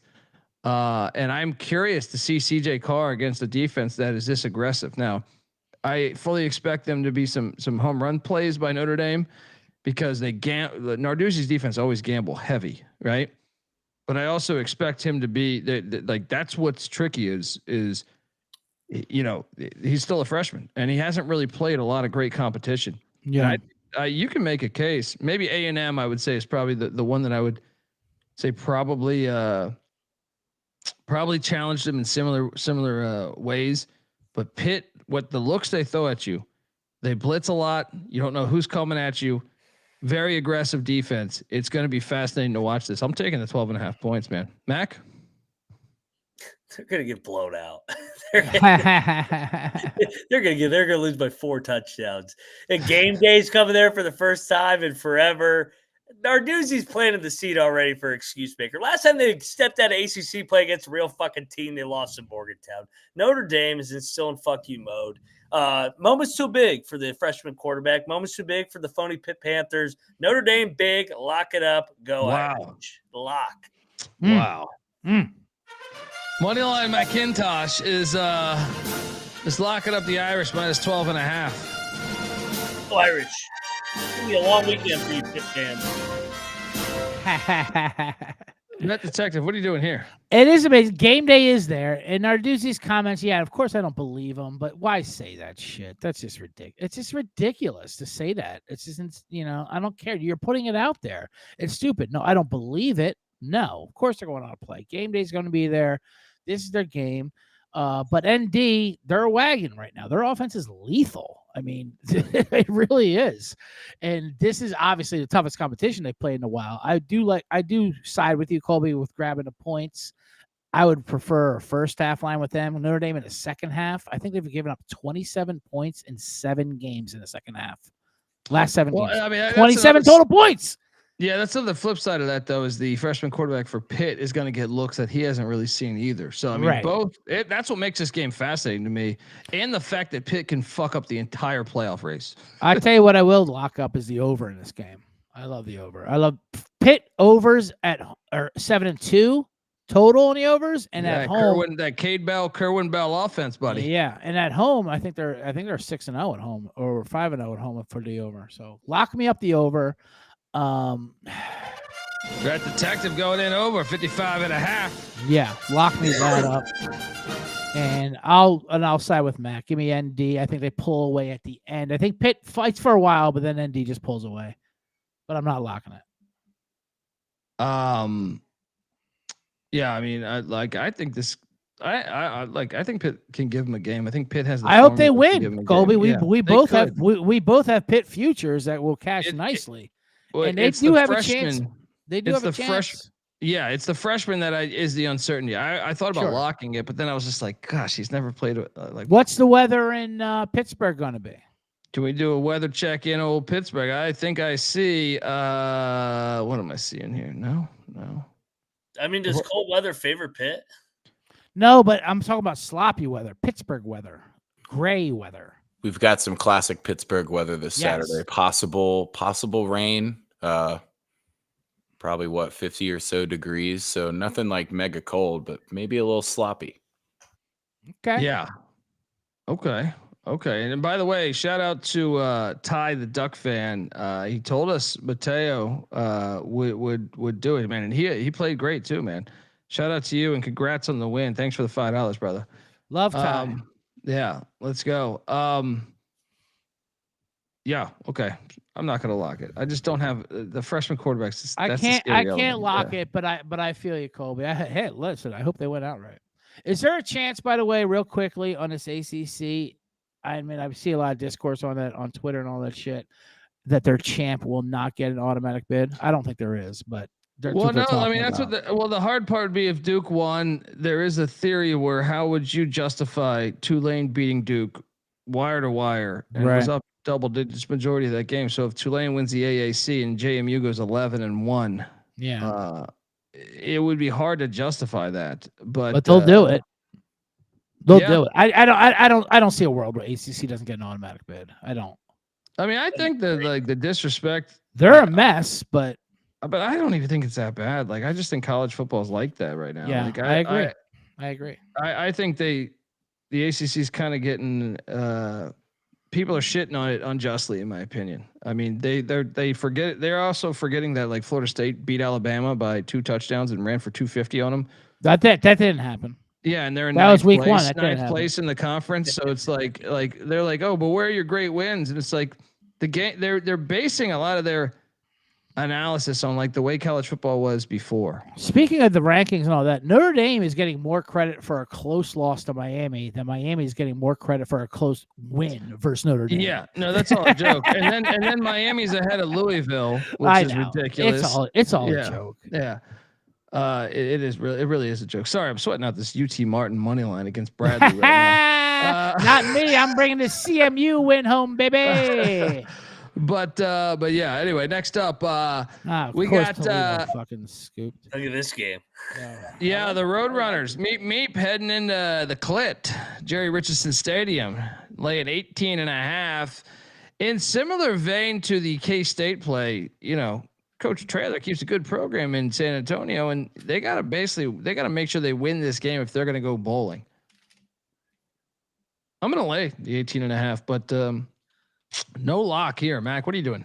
I took the points with Charlotte. I'm not betting this because I actually think Charlotte is somewhat competing for Auburn. And it's November, so I'll take the points. But and UTSA is so bad on the road, but UTSA wins by 14. Bad detective? Yeah, I don't trust this UTSA team for all that. Not that I like Charlotte at all, but I'm with Mac. Charlotte, no lock. And we have Central Michigan kneeling the ball. It looks like we are going to get home on the chips. There's so much. I saw so much Buffalo Sharp action online. They don't know what the fuck they're doing. Let's go. Oh, yes, Eric. Wow. Okay. Eric giving us $100. Continue to print money because of you guys. Mac, for the love of God, go to UMass betting rehab. Yeah, we're on to basketball season. Frank Martin covered on Saturday. Go the University of Massachusetts. Martin, by the way, this year, but yeah, it's better than at least he won one. Yeah, that's what I grew up on, watching Prism Sixer games on Prism, which was the Philly HBO. You would get all the sports plus Emmanuel at night, little softcore porn. Oh, but I remember Emmanuel. Yes, Emmanuel in space. Yeah. But you get that announcer who's amazing. Goes from the University of Massachusetts, Julius the Doctor Irving. Shout out to Brian Sanders giving us $20 as well. I heard y'all are taking donations. Let's get Arch. Let's run Arch this weekend. Go Dogs! There we go. Right. Brian Sanders, fucking man. We'll get to that. Yes. And then Jeff got UT Martin at plus 1200. I believe I'd have to go back. I think I got mine on FanDuel. I want to say it was in that vein. I want to say it might have been plus 1100. But sweating this UT Martin game out right now against Bradley as they're up, I think 4. So yeah. Next up we have the likes of Eastern Michigan at Ball State. You're not going to get a case of Muncie out of the middle of nowhere here at Schumann Stadium. You're looking live in Muncie, Indiana. Why is this not on fucking Thursday? I know. Come on. Yeah, it had to be their homecoming. That's the only thing I could think of. EMU won this game by 14 a season ago. Both these teams, I mean, Ball State can still make a bowl. So I'm going to take Ball State here. They have EMU is 3-7. I do think EMU is the better football team, but I like, what's the motivation here? And I'm chasing the motivation, and I am not locking this fucking game. So give me Ball State. Mac, what are you doing here? Talk about it. I'm going to refill my drink. I'm locking Ball State. Whoa. EMU laying points on the road? What? Like what? And TJ, to your point, senior day here. Yes. Ball State has overachieved like crazy in year one. They're playing for Yurimovich. They want to get to a bowl game. They got to have this game, and then they're probably going to lose the last 2 to go 5-7. But right. I think you get a super motivational effort here. And EMU, like, that's not a team I want to fucking lay points with, especially on the road. I only take them at home. So I will take Ball State on the money line here. What say you? Just the fact that you are not taking Eastern Michigan, because I feel like you take them every goddamn week, and I mean you threaten them on the card too. I got to push back on that. So just on that factor alone, no, I agree. Ball State needs to win this game. I think they win this outright. I'll lock up Ball State too. Double lock on Ball State, man. This is what I come back to, a double lock on double lock Ball State, baby. Colby, look more into this fucking situational spot. Senior day. They got to have this game because they got 2 hard-ass road games. Who the fuck? Eastern Michigan's a terrible favorite team, yet alone on the road. Yurimovich, year 1, November. Come on, Ball State. I get that, but I'm a Chris Creighton guy. I got my Eastern Michigan bobblehead right over there. And Oh, you know, real quick. Shout out to D Bettis tipping $5 to give you back some of your garbage UMass bet money. I mean, that's respect right there. I didn't. We go 2-1 tonight. We went 2-1 and they only here. kill us on. Wait a second, D Bettis. Thanks for the $5, but I didn't. We even just take the money, Colby, and shut up and take the L. You ain't shit. I don't care if you went 2-1. That should be 2-1.5. That's how bad that UMass play was. I'm with D Bettis on this. I mean, my top play was Central Michigan. If you go back and listen to our episode, ship it, Central Michigan. It might be Toledo. My second was Toledo. Yeah, love it. And the one I didn't want any piece of, but since it was a standalone, we only have 3 football games, so of course I was going to bet it. Why were they all at the same time? By the way, because they're idiots. What the fuck is the MAC doing? They don't know about the world. Fucking retarded. Right? It's like a time machine. You been to some of these MAC towns? You go to Ypsilanti, it's like 1965 all over again, man. Because of that, I have regrets not taking Toledo because I like to stagger it, but I only took Central Michigan 1-0. I'm not going to complain, but fuck. I mean, why were they all at the same time? Yeah. We'll so take double lock on Ball State. There we go. Yeah. Next up, we have Air Force. This game, you know what? I love this game. I'm locking this up too, dude. You stormed the field. You're laying 7.5. I know Fagnano's just throwing dimes left and right, which makes me a little bit scared to get no Fagnano, no. But give me Air Force in 7.5. Lock. Limit the possessions. You've seen UConn lose 3 games, although they probably should have won all 3 of those. To Syracuse in overtime, to Delaware in overtime, and to Rice in overtime. But what does Rice do? They run the option. Give me the Falcons plus 7.5, Mac. Yeah, this is an Air Force spot. I mean, they lost a fucking hard-ass game to Army, and then they bounced back. They win at San Jose. Air Force wants to go to a bowl. They're one of the few teams I actually think that, motivationally for the Army, Navy, and Air Force, going to a bowl game matters. So they're 3-6 here. You're going to get their best effort, and I think they can run the ball, limit possessions. I think we get a tight game, and I think they're live on the money line against UConn. I do too. Bet Detectives, we have a battle. No way. I am locking up Air Force. Yeah. I love Air Force. I mean, this is such a great spot for Air Force. Obviously, UConn had their Super Bowl. Fantastic. We were on UConn last week. Fagnano is fantastic. They got the best receiver in college football, the Blitnikoff winner, basically. Can't wait to play them in a bowl game. But at the same time, Air Force does bounce back. Now, the only problem is their secondary, their defense is bad. They're not good at covering the pass. But they're scrappy enough. Like you said, there's no way UConn is preparing for the triple option in a short week after this, after storming the field like that. Yes. There's absolutely no way. I love Air Force. Give me the money line on them as well. Lock me up 7.5. Our first triple lock of the evening. It's Skylar Ball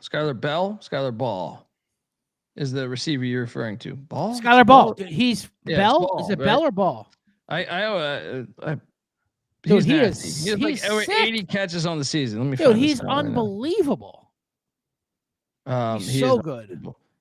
It is Skylar Bell. Bell, right? It's Bell. Sorry, I thought it was Ball for a second. Dude, he's the Blitnikoff winner in my mind. Yeah, no, you got to be. He's got to be.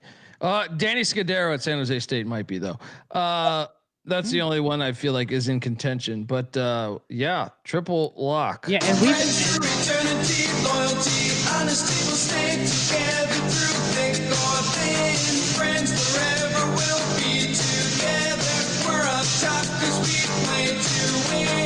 Whoa. I was just going to say this, and we've been burned on Air Force a lot, but they do bounce back and they play tough. And just the UNLV game alone, which they should have won outright. I mean, that proves what they do. They're going to give up a lot, but they're hard to handle. Yeah. This is such a spot situation as well. I love Air Force here. Hold on. I got to address Bill Rosso in the chat. Great guy. I've been a big fan for a while of Bill Russo and some of his tweets / comments. Y'all glaze over the Huskies all year. All of a sudden, you want to fade them. No. You picked them to go 10-2 in the non-con. I'm about to say they're my number one lock last year. What are we talking about? And I was all over them this year. We locked up them on the over this year. Are you saying glaze the Huskies? Maybe I misread this. He's saying glaze the Huskies, meaning we say they're great. I don't think Air Force is that bad. I mean, Air Force should have beat a lot of the teams on their schedule. If you look at Air Force, like their safeties are fucking terrible, like maybe the worst in the country. But I'll answer his comment right now. Yes, we did glaze you Huskies all year, and now we want to fucking fade them. This is a terrible situation for them. This is what you do. You take it game by game.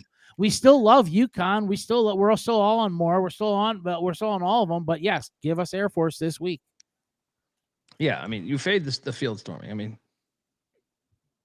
handicapping 101 there. Next up, we got Arizona at Cincinnati. I got another lock, guys. Bearcats. Yes, because Arizona's already bowl eligible. They're 6-3. I know they're still technically alive in the race, but they've also never played at Cincinnati. They're going to the East Coast time zone. Is Cincinnati East Coast time zone? Yeah. Is that Central? No, they're East. Okay. Yeah, I like fading that, and I also just think Cincinnati's off the bye. They've had 2 weeks for this. They're going to be ready to go. They got their ass whooped the last time they stepped on the field. I'm laying the 6.5 with these Bearcats.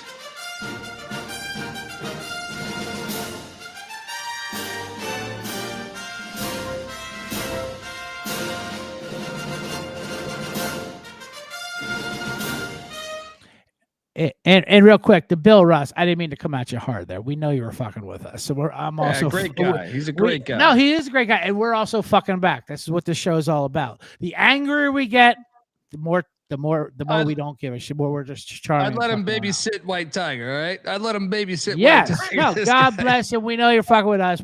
We fuck with y'all in the chat. You're all fucking with us. That's what it is.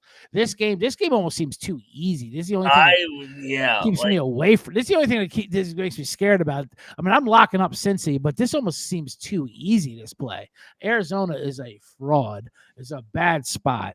I love Cincy here, who still also has a chance to make the goddamn playoffs in Big 12 championship game. Yeah, double lock. Let's go. Matt, can it be a triple lock? It's square as hell. It is. It's what it feels. That's the only thing I don't like about it. But I do like Cincy off the bye week. I don't like that they have BYU on deck. We know that that's going to be a huge game. That's the game they're going to lose. That's the game they're going to lose. As a matter of fact, if I was to predict this, I bet this is on your card, right? Is on the TMZ card? It might be. Of course it is. Yeah. Is this a Satterfield shit to bed game? Yeah, I mean they do play with their food a lot too, Cincinnati. How does Arizona cover this on a travel spot? There's no way. There's just no way. Yeah, I just like fading that travel spot. Yeah. We're going to battle. Give me Arizona. This is a Saturday. Give me Arizona. They're going to win this game. This is over there. I love it. Chiefs. What is Matola sliding in your DMs and sending you fucking $30 Matola, Steffi Smalls. Did he get you down. Steffi Smalls. He pulled out the Steffi Smalls calls. Did he get you an Applebee's gift card in Morgantown or something? What's going on here, right? Wildcats. Let's go. I've been on the team. We got a battle. Mac on Arizona. Dundee.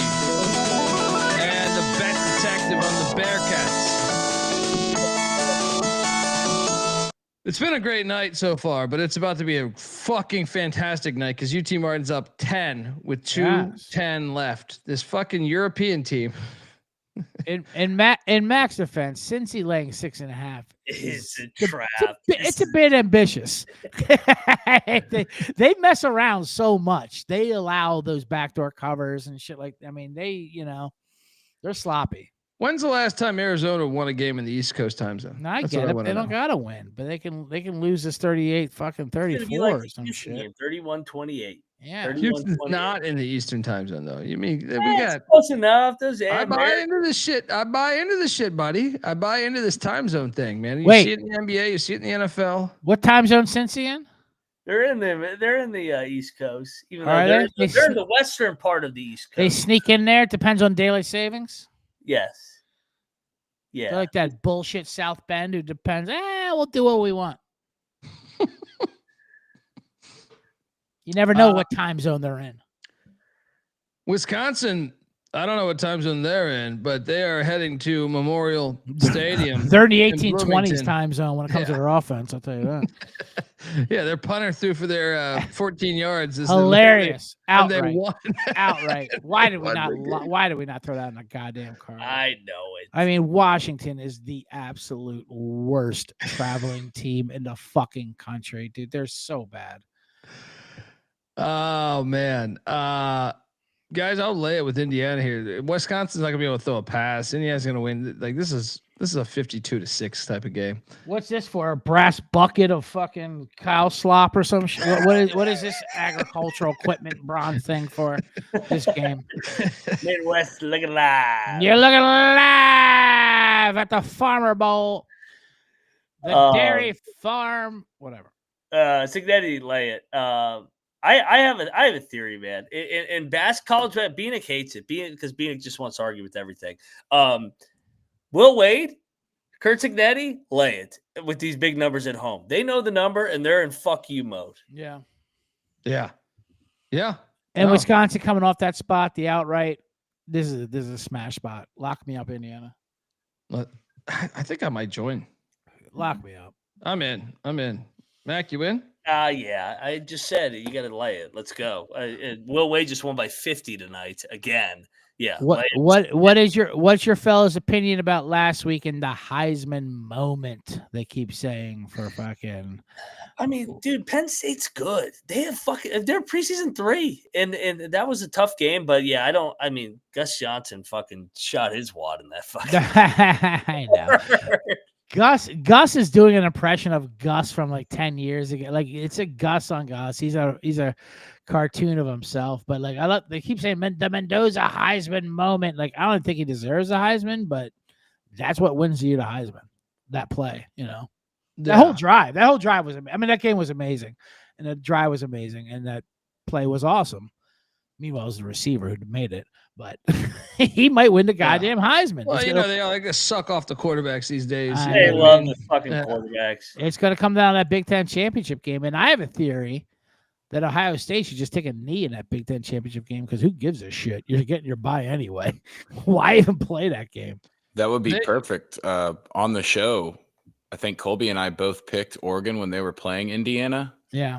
But I said the smartest thing to do would be to hedge that game by just putting a couple of bucks on Mendoza Heisman, because if Indiana is able to win that, they're going to have a pretty easy route until they've got some late games where there's a chance to do the TMZ highlights. Like, it doesn't matter if you only throw for 250 yards. If you hit that pass in the back of the end zone, that does win you the Heisman. So 100%. Another possible pretty good spot, giving out, again, free show. If you bet Mendoza Heisman now, then you could bet Ohio State in that championship game, and then you're free rolling.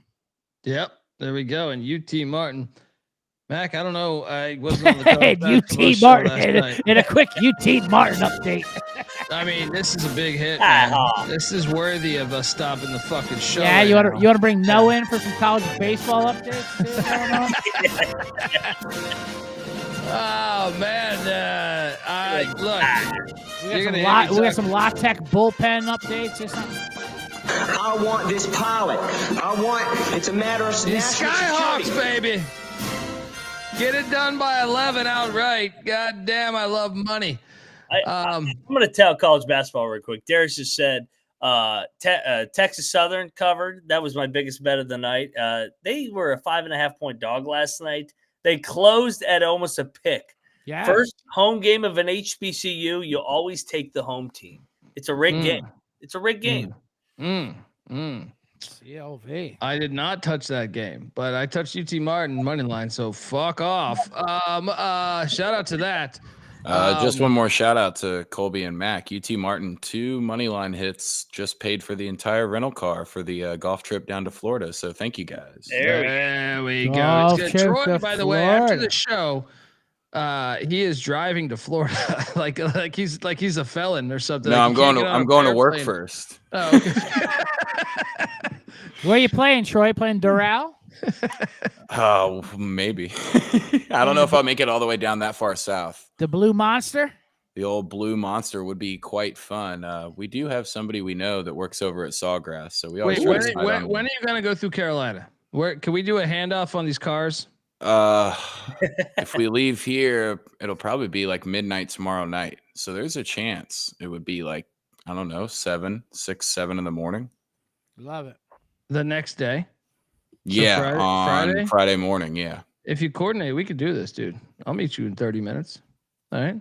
I'll let you know anyway. what's up. White Tiger gets you up, man. He doesn't put true. up with any bullshit. So yeah, let me know, buddy. Yeah, I'll let you know the schedule whenever we roll out of here. Bet Detective Troy's hooking up White Tiger with a. All right, move the slides. It's at 14 out of 55. Buddy, we're milking this thing. All right. I'm just joking. I didn't mean to cut you off. Well, you don't want to hear my White Tiger story? I get it, you fucking prick, with your goddamn Earl Campbell bullshit that comes in here. What's the story about your child? Fuck off. Tell me about your kid. Fuck off. No, tell me about your kid. I can't wait to hear about your goddamn kid. Buddy, yeah. Is he smarter than the rest of the kindergarten class? What's going on? He's not in kindergarten, buddy. I know he's not. Shout out to your Halloween costume. I saw the Top Gun. You had him as Harley there. That was good. That was great. Did you trick or treat him? Of course I did, buddy. Then you and the missus killed his candy, right? Yeah. Well, this is what's hilarious, man. Is Michael there was like a mannequin of Michael Myers. Didn't bother him at all. Right.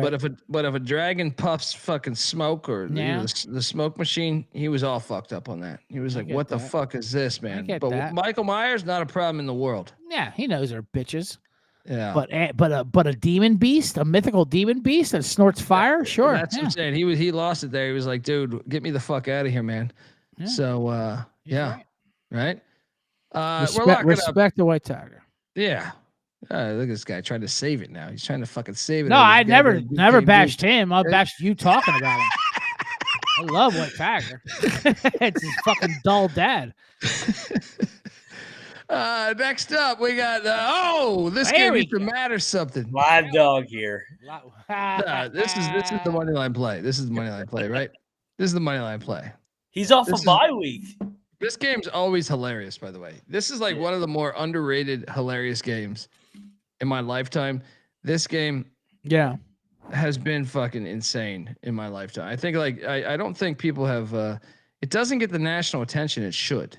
Like this game has been fucking insane, many years. So I'm with you, man, Mac. I'm on the Razorbacks money line here. I know it's at, and maybe they want to get up for the coach to win in one game because he was at LSU before, but I got to take Arkansas here. I'm not going to bet this thing, but Arkansas is the play. What are you doing here? I think it's telling that it's under a touchdown. I just don't feel comfortable. Like Petrino is known to lose his locker room. Is this at night? No, it's at fucking. It's 11:45. 11:45 local time. I mean, Patino's already. Petrino, sorry, not Patino. Petrino, the same thing. They have a lot of similarities. Petrino has won in fucking Baton Rouge already in his career at Arkansas. I just think LSU has quit. Last week was their Super Bowl against Alabama. I'm on Arkansas, man. I think they're going to win the game. I'm on Arkansas, too. I'm just not going to bet it. You're going to bet this? Yes. Nussmeier's not even going to play. Is he not going to play? That's the rumor that he's not playing. They shouldn't play. They shouldn't play. Van Buren was better. It's over. LSU covers they play Van Buren earlier for crying out loud. I mean, Aaron Anderson's probably out, right? Because that injury looked kind of nasty, right? In the they were going back and forth. It was a joke. Van Buren was fucking better. Like LSU was such the right side last week, but I'm not locking this because I think you're right though. What a letdown spot, and Petrino off a bye. And Arkansas, they're still fighting for him. I know you're talking about they lose their locker room. These Razorbacks are fighting every single goddamn game. I agree, but I also feel like LSU hasn't got the get up win for their coach yet. It's possible this is it. But I'm still with you guys. All right, fuck it. Let's bet this. Yeah, let's lock it up, Arkansas. Right, yes. Let's go. Yeah, take those hogs. Come on, Colby. Bust out the neck brace for you. There it is. There it is. I salute you, good sir. We're gonna be riding them motorcycles with them hot bitches and fake tits all the way down to Baton Rouge. Oh, here Wait, it is. you combined Bobby Petrino and Les Miles. I love how all of us have neck braces. I have mine Love right it. here. Love it. Yeah, triple lock. There we go. That's a fake neck brace. What the fuck does he have right there? That's That's the in-law massager. It looks like Vern Troyer is trying to fucking give him a Oh, headlock. yeah. It was a nice massage room like that. He tried milking this thing on a shot. I was like, dude, that's not a neck brace. You got that shit's giving you a massage as you're doing this. What the No, fuck? he is looks that? like he looks like a fucking white trash Yoda and Luke Skywalker. Because my shit was spazzing out that one fucking time, and I was like, after that fucking illegal hit me, I fucking had to. Here we go. Jesus Christ. Yeah. Oh, Yeah, this shit's off the yeah. rails again. West Virginia is at Arizona State. Here we go. Hey, Mac, I'm pretty sure Ray Anderson retired, but can you double check that? Or Troy? Ray Anderson, the athletic director of Arizona State, who made nasty remarks about having to join the conference that West Virginia resides in. This is a pretty fascinating game. Arizona State's playing 10.5. He is definitely resigned. Damn. Life comes at you quick. Well, that means I'll lock up Arizona State minus 10.5. Also, shout out Danny Dumb. You've got I query. got you. I'm locking up ASU minus the 10.5. Mac? Oh, you're laying 11.5? 10.5. I got 10.5 right now. There's no fixing UTEP. Danny Dumb shit, by the way. Yeah, we'll battle. So I'm gonna keep riding. Matter of fact, Troy, send his money back. There's no fixing UTEP. Send that $49.99 back. We don't. Let's go, baby. Let's go. But lock battle. Give me Rich Rod and company again. They're playing hard for him, man. This team's I understand Arizona's a top 40 rush defense, and Jeff Sims, I think, be ready for that because I actually think Kenny Dillingham, he healed Bo Nix. He's doing the same with Sims, man. Bat Detective, what are you doing here? Oh, I'm locking up Arizona State. Buying into Jeff Sims' double-digit favorite. Oh, yeah, I mean, give me the 38-year-old sprinter there. Hound West Virginia. Fox. This game's gonna get ugly. You're not gonna be telling that broad Scotty Fox anymore. You're gonna be saying Jeff Sims. He needs to train. He needs to challenge the NCAA and transfer to Morgantown. This is like a 38-14. This is gonna get ugly. Oh yeah. We got a battle at Sun Devil Stadium. Dundee, the Pet Detective on Arizona State. Mac is on guess who? WU. You heading out to Tempe for this one, Mac? No, I'll be in Morgantown for basketball. If I do leave right after the game, That's what I'm gonna say. You can't get a shuttle out. You can't get a fucking super bus going out there. You get some of your bar flies together to get a goddamn.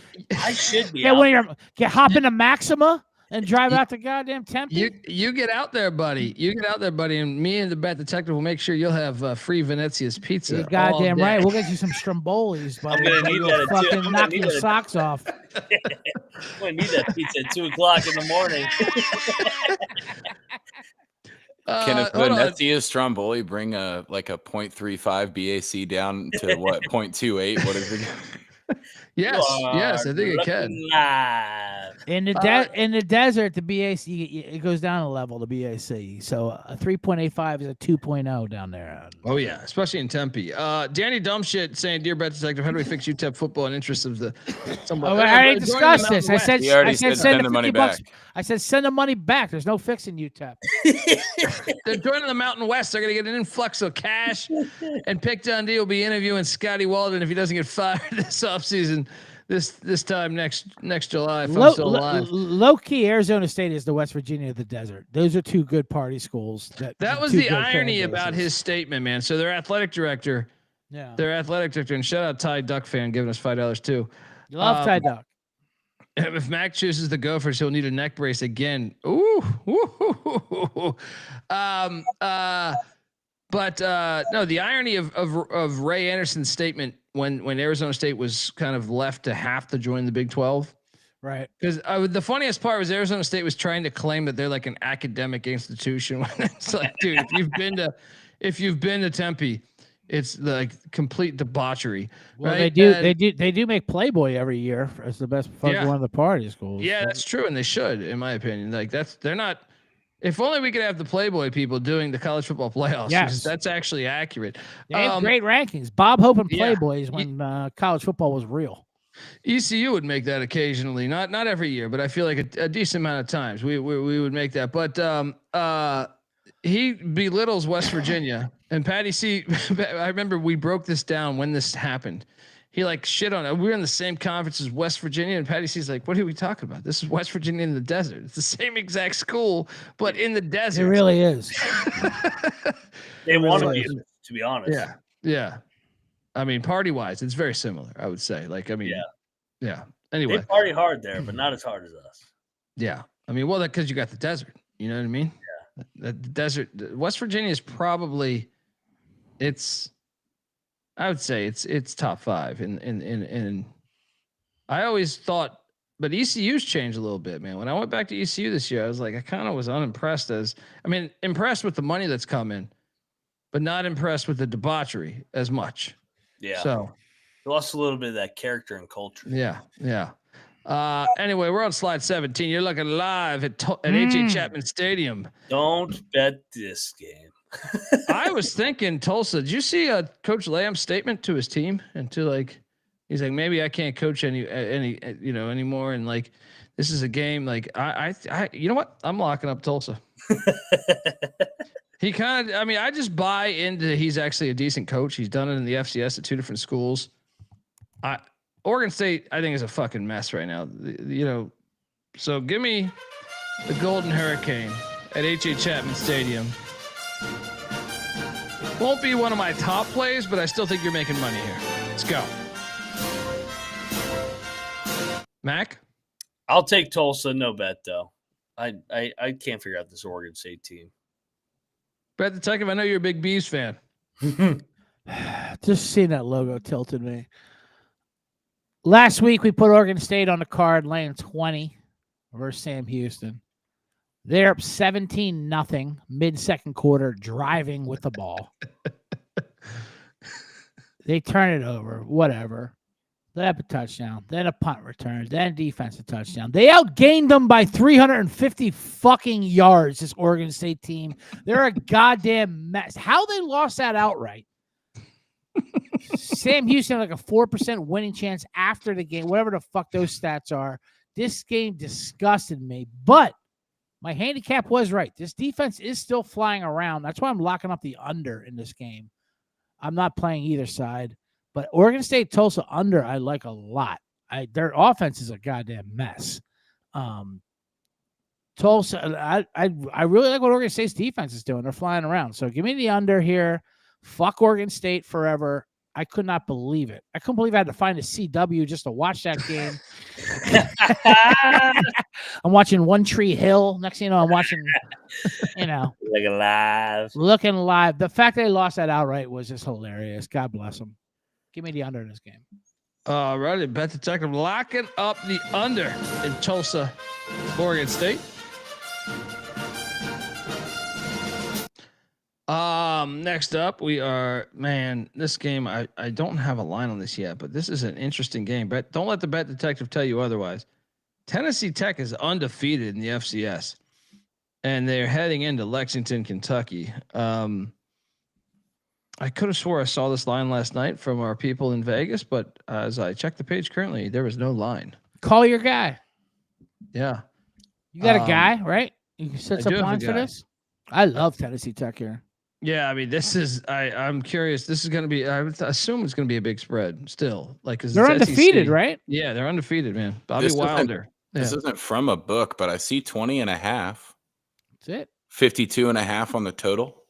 Yeah, you give me 3 touchdowns. I will take Tennessee Golden Tech. Eagles plus 900 on the money line. Yeah. All those players that play for Tennessee Tech were not recruited by SEC schools. I'll take a shot on the 21. Kentucky is rolling right now, though. I will say that. But Tennessee Tech is a real squad. Yeah, no, Bobby Wilder is a very good coach. Shout out to GBO Farms. I know he's a Tennessee Tech guy. And when they hired him, he was asking me, I was like, dude, Wilder's going to he shouldn't have got fired at Old Dominion. He was a good coach. Yeah. He won 10 games at fucking Old Dominion. wait for that. Like 21.5 says, all right. Yeah, I'll take the points. I'll take the fucking points. Thought it'd be higher, but I'll still take them. That's a lot of fucking points, man. I mean, Tennessee Tech, okay.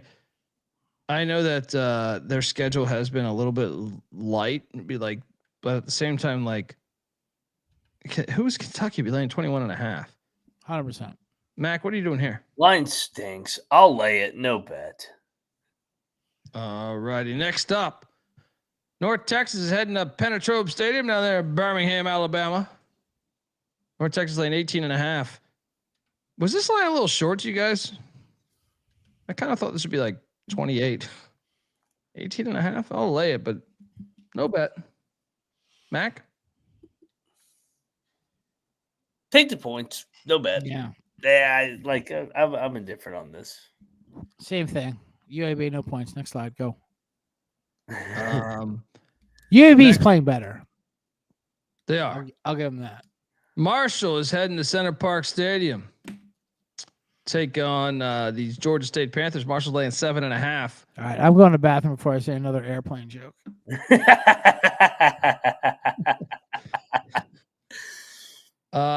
Give me Georgia State in the points. They're going to win one of these fucking games. They are. I mean, they've been so fucking painful, though. I'm not locking it because I don't know where they're at. But, man, Seattle's fucking up Eastern Washington right now. I bet Eastern Washington. What are you doing here? I'll take the point. I mean, I know they're playing hard for Gibby, though. I mean, Gibby's a fucking good coach. And I like the direction Marshall's heading in, but I'll take Del McGee and company. I'll take the points. I'm not going to bet this one either. Yeah. No bet detective airplane joke. So this is when I come crashing in to tell you to take the over. The over 69.5. Troy Tuning crashing in to take the over on 69.5. Next up, the UTEP Miners are heading to Springfield. Did you see Ryan Beard, their head coach, has a petition to try to get them to a bowl game, and he should win this thing. Please sign that fucking petition, people. If you see it, go just search Ryan Beard, Missouri State on Twitter. Why shouldn't they be in a bowl game, Mac? They should be in a fucking bowl game if they earn their way. Rule. They can't. They should be alive for their conference championship right now, and they're not. Dumbass rule. It's a dumbass rule to protect the fucking high majors in this fucking sport. All right, that's really what it is, because they're fearful that any billionaire could just take a team and buy a team and just jump right the fuck up, and they create this bullshit. I mean, come on. Football is football. If you're playing college football, if you are in a college and you form a football team, you should be allowed to do the same fucking things as the other schools. Shouldn't be a wait period. Mm-hmm. I'm going to lay the 4.5 with Missouri State. What are you doing here? I'm going to lock Missouri State. They're motivated. UTEP. Yeah, UTEP, I think I'm with you too, man. I think I'm with you too. Going to fucking Missouri too. I mean, come on. Yeah. UTEP actually played well last week too. I mean, they played hard. Lost that heartbreaker to Jack State, but yeah, give me these Bears, man. Let's go. I'm with you. And it's a joke that they claim that they're for the good of college athletes when you're depriving kids an opportunity. Imagine Missouri State. Look, imagine they do win their conference. They can't play for their conference championship. They're not going to change that rule overnight. But the other one, the bowl, they can change overnight. And imagine they get a chance to go to, I don't know, the Bahamas in the Bahamas Bowl. That's an experience. These guys were in FC. They're fucking 17-year-olds all the way up to 39 these days. But you know my point.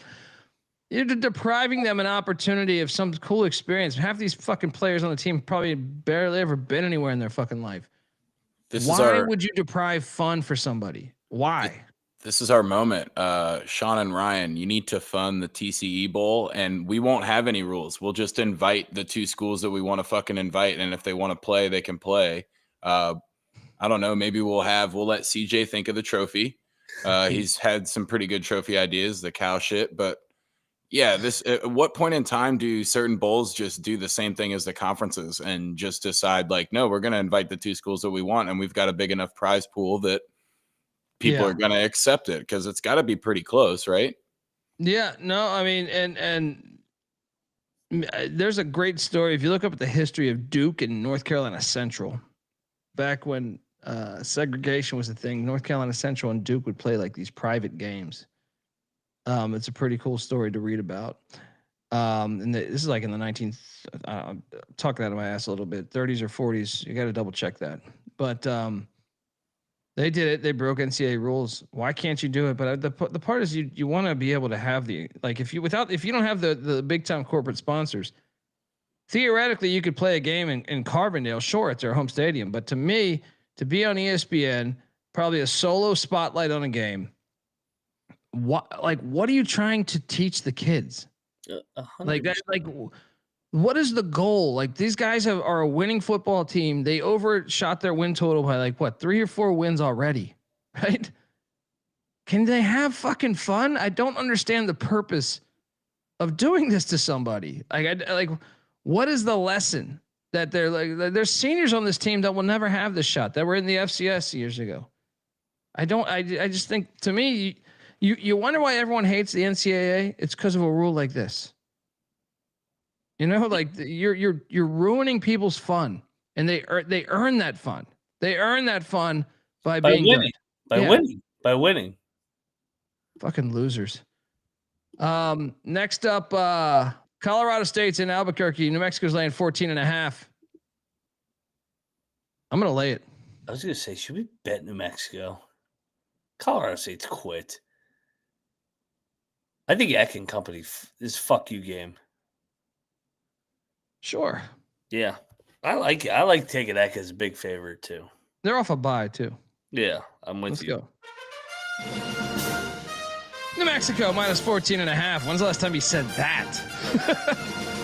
That's been a while.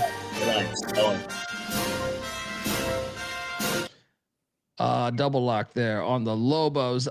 Virginia Duke. I actually think this is the biggest game of the whole week. Don't let people tell you that Alabama Oklahoma is the biggest game. I think this right here is the biggest game of the whole fucking week, because the loser, very unlikely, will be this one is pretty much the winner has the inside track onto being in the ACC championship.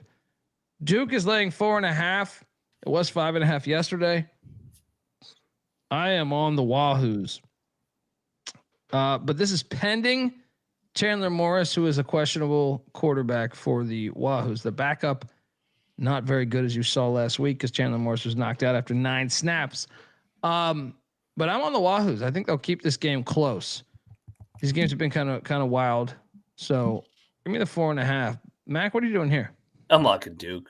I think Virginia's done. I think Cinderella struck midnight. It was a good run. I think they finally come crashing down. The Dukies, Manny Diaz, give me that defense. Give me better quarterback, a more healthy quarterback too. I don't know how healthy Chandler Morris is. So Mensah and company, Duke rolls. Let's go, Dukies. Money line, Mac, locking up the Blue Devils. The joke on the pit is a reference from the movie PCU. Highly recommend watching it. The cokehead in Die Hard. The cokehead in Die Hard that tries to sell Bruce Willis's character to he's like, come on down, John. Who you think you are, cowboy? Ellis. He directed it. Yeah, he directed PCU. It's like a 90s Animal House. Jeremy Piven plays the Belushi or whatever. I actually think it fits more now than ever before. I'll tell you what, politically correct Parliament Funkadelic, one of the greatest movie performances of all time. George fucking Clinton in that movie. By the way, and real quick before I lock up Duke, which I am locking up Duke here, Virginia loses out this season. I don't think Virginia wins another game. The lock box squad. And shout out to me, Wake Forest was my biggest win total play of the year, over 4.5. They got 6 wins now. He said, shout out to me. Shout out to me. Yeah, like a lie. Come on now with Wake Forest, dude. I've been That was a telling good you about. play. I've been That telling was you a about good Wake play. all year, and they got robbed of the goddamn Georgia Tech game.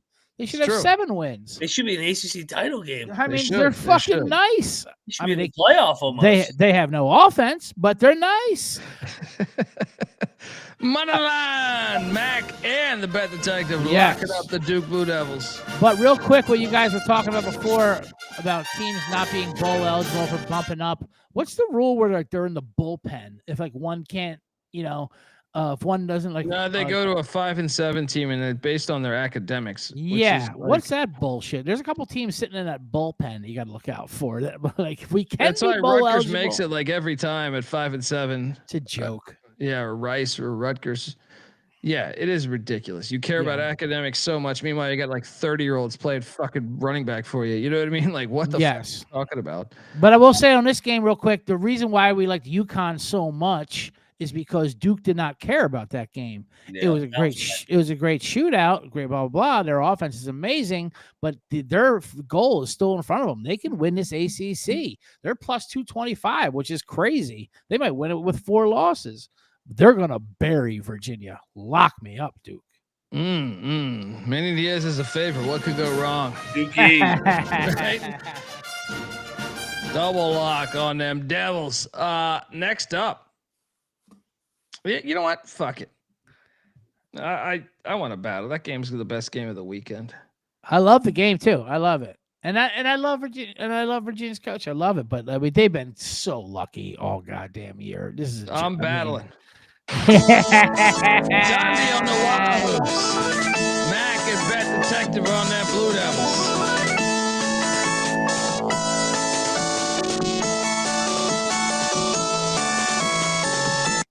All right. Next up, Iowa is in Los Angeles. USC laying 6.5. They're calling for rain all weekend.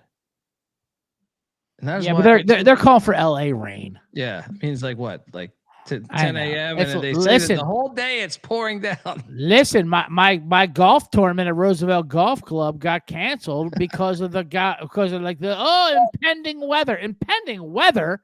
Put on a goddamn jacket, you pussies. This is a joke. It's gonna be mist. LA rain. Those fucking tree huggers. Yeah, I'm taking. I think they're just scared of Scumbagger Vance. That's That's the real truth. They just don't. They're like, why are we? This guy shouldn't be getting 28 strokes. That's way too many strokes. Hey, you calling me a sandbagger? Is that what you're calling me? Listen, you check my GIN rating, buddy. It's locked in and it's honest. It's public. It's public. I'm taking these Hawkeyes plus 6.5. I think they have the formula to kind of fuck with USC. So I think the money line's live. And if it is pouring down rain during the game, that only helps Iowa. They don't run the air raid. Mac, what are you doing here? I'm locking USC. Yeah, come on. I want Iowa so bad, but no, USC by double digits. I think Iowa. That was a dream crusher. That was a dream crusher. They're not getting off the mat. They're not getting off the mat at that game. And traveling west. They don't travel. I mean, whatever. They haven't been on the road in a while. They'll get drilled in this one. Then they'll beat Sparty. They'll beat Nebraska because they're a fraud. They'll go 8-4 like they do every year. I mean, it's a good year for Ferentz and company. And USC can still make the fucking playoffs if they win out, which is a joke. But I agree with Mac here. I'm locking up USC. I like the under as well because you're dealing with Iowa and punting. What is it? 49. But I'm gonna battle you on this motherfucker too. I do hear saying Colby. I'm gonna battle you. I think I was a complete fucking football team, man. Let's go. If you ever mess with a triple option or punting, then you're personally attacking Colby. Now we got a problem. Battle. Dundee on the Hawkeyes. Mac and Bet Detective on USC. And I'll say this. I was wrong for getting us off Iowa last week on the card entry because I thought it was too public. And Iowa obviously could have won. It's funny that they got done up by safety, but Oregon played pretty well and up 12-7. They moved the ball on them. obviously a couple things. The weather was the situation. I was never seeing an offense like this with USC. I think it's going to give them little kind of problems. Chat saying Dundee taking Virginia to backup quarterback. I don't think Virginia's going to be playing. The line reflects that Chandler Morris is going to play. If he doesn't play, let him play. The line's gone down. He's still the better quarterback than Duke. Still true, but he's also a sophomore. It's a walking turnover at times. Chandler Morris is 35 years old. All right. Scott Bakula and necessary roughness over here. Let's go. Next up, we have Penn State in Michigan State. Love to see the NCAA. How about this game? How about this scandal? We're taking away your wins. So what do we got here? What? Like for what? I'm just trying to think now. Who's got involved in scandals? How many Saban assistants? We got Tucker. We got Jeremy Pruitt. They're still going after Tucker for his phone sex calls. Yeah, well, they I think it was a recruiting shit. I thought it was going to be the phone sex. No, I know they're trumping up charges on him. I mean, come on, you're going after Michigan State. I also think the universities try to do that to get out of paying the buyout sum, but at the same time, yeah, that's a good point. If people think that Saban was just clean as a whistle, great football coach, they're fucking insane. Because all of his assistants have been caught paying players. No, but you're right. You're right. I think they leaked that to try to get out of that. They do. Tennessee did that shit on purpose, and it worked for Tennessee. That's the worst part about it. It's like which I do love. I do love how we're all rooting for Brian Kelly to get no money in that fucking situation. Even though it's like, how about the fucking jackass AD giving him all that money, just like he did Jimbo? Oh, these buyouts, dude, they're like Supreme Court justices. You can't get rid of them. Why are these fucking things in the contract? It's ridiculous. And he's declining $34 million. The best part about that LSU shit is, the best part about that LSU shit, it was like the governor steps in and then he like comes at the current athletic director, right? And they fire the current athletic director who, but the governor has been waiting for this opportunity because the current athletic director supported his women's basketball team for not showing up to the White House for Trump. So it's like, It goes back that far. He's like, he got that opportunity to shit on him. He's had that chip in his hand. It's like, I finally get you. And then they don't have they really don't have, they weren't ready for all of this. Right. So they put this guy he wasn't allowed to hang out at the university because of he wasn't allowed to hang out at the university because of a fucking scandal with the Les Miles administration. Now he's their athletic director. I love it. It's like, well, give it to him. Right? It's such a crooked fucking state, man. Call me old school, but I miss the days when elected officials would work on actual problems in our society and not try to elect college football coaches and college football laws and plant flagging and like, Jesus Christ, is that what every fucking senator runs on is college football now? They know their demographic. Yeah, like Trump's gonna elect the next coach. Okay, LSU. If you guys have not paid attention, if you have not paid attention to the scene in Baton Rouge, it's fucking priceless right now because they're then asking the school president about who the governor helped appoint the athletic director. So the interim. Fucking funny. Man. And the president was like, you could see the deer in the headlights was like, well, he's not going to be there long term. Right? Like everyone, it's just catastrophe. It's fucking classic. I'm telling you that job, I don't think it's as good as it used to be, man, because of all the drama behind the scenes. I'm on Sparty here though, plus a 7.5. Penn State had their get up spot. Give me Sparty. I think they're live on the money line personally. Mac? I want to bet Sparty. They covered the last 3 games before. I'll join you on this. Yeah, they still have a chance to get to a bowl. Jonathan Smith is fighting his ass off for his job. What's Penn State fighting for? They quit on the year. That was their spot. Indiana, big noon kickoff. They're going to lay down here. Let's go. Sparty's live. I'm with you. Bet detective? Yeah, I need the 7.5. If this gets under 7, I start getting weary because Michigan State is not that good. Penn State's talent is much better, but what a horrible spot for Penn State. like I just said before, how are they to get off the mat? That was their Super Bowl versus Indiana. God bless them. They almost pulled it off. They should have pulled it off. That was great. I mean, respect to them. But Michigan State off the bye, their offense has been good at home. They're live on the money line. Give me the 7.5 and lock it up. Triple lock on Sparty. Friends through eternity, loyalty, honesty will stay together through thick or thin. Plus 250 on the money line. I will say. What's that? I was gonna say. I will say though, if that gets like 6.5, that's where I start pushing back a little bit. I'm like, okay, we might be over adjusting a bit because Penn State their offense looked a lot better. I mean, granted, their quarterback at home finally looked good, but yeah, I'll say that. But I still like Sparty. Lock it up. Let's go. Next up, we got the Sooners heading to Tuscaloosa. Alabama laying 6. I'm going to take, actually, I see 5.5 right now. I'm going to take the Sooners plus the points. No lock, but I think this defense,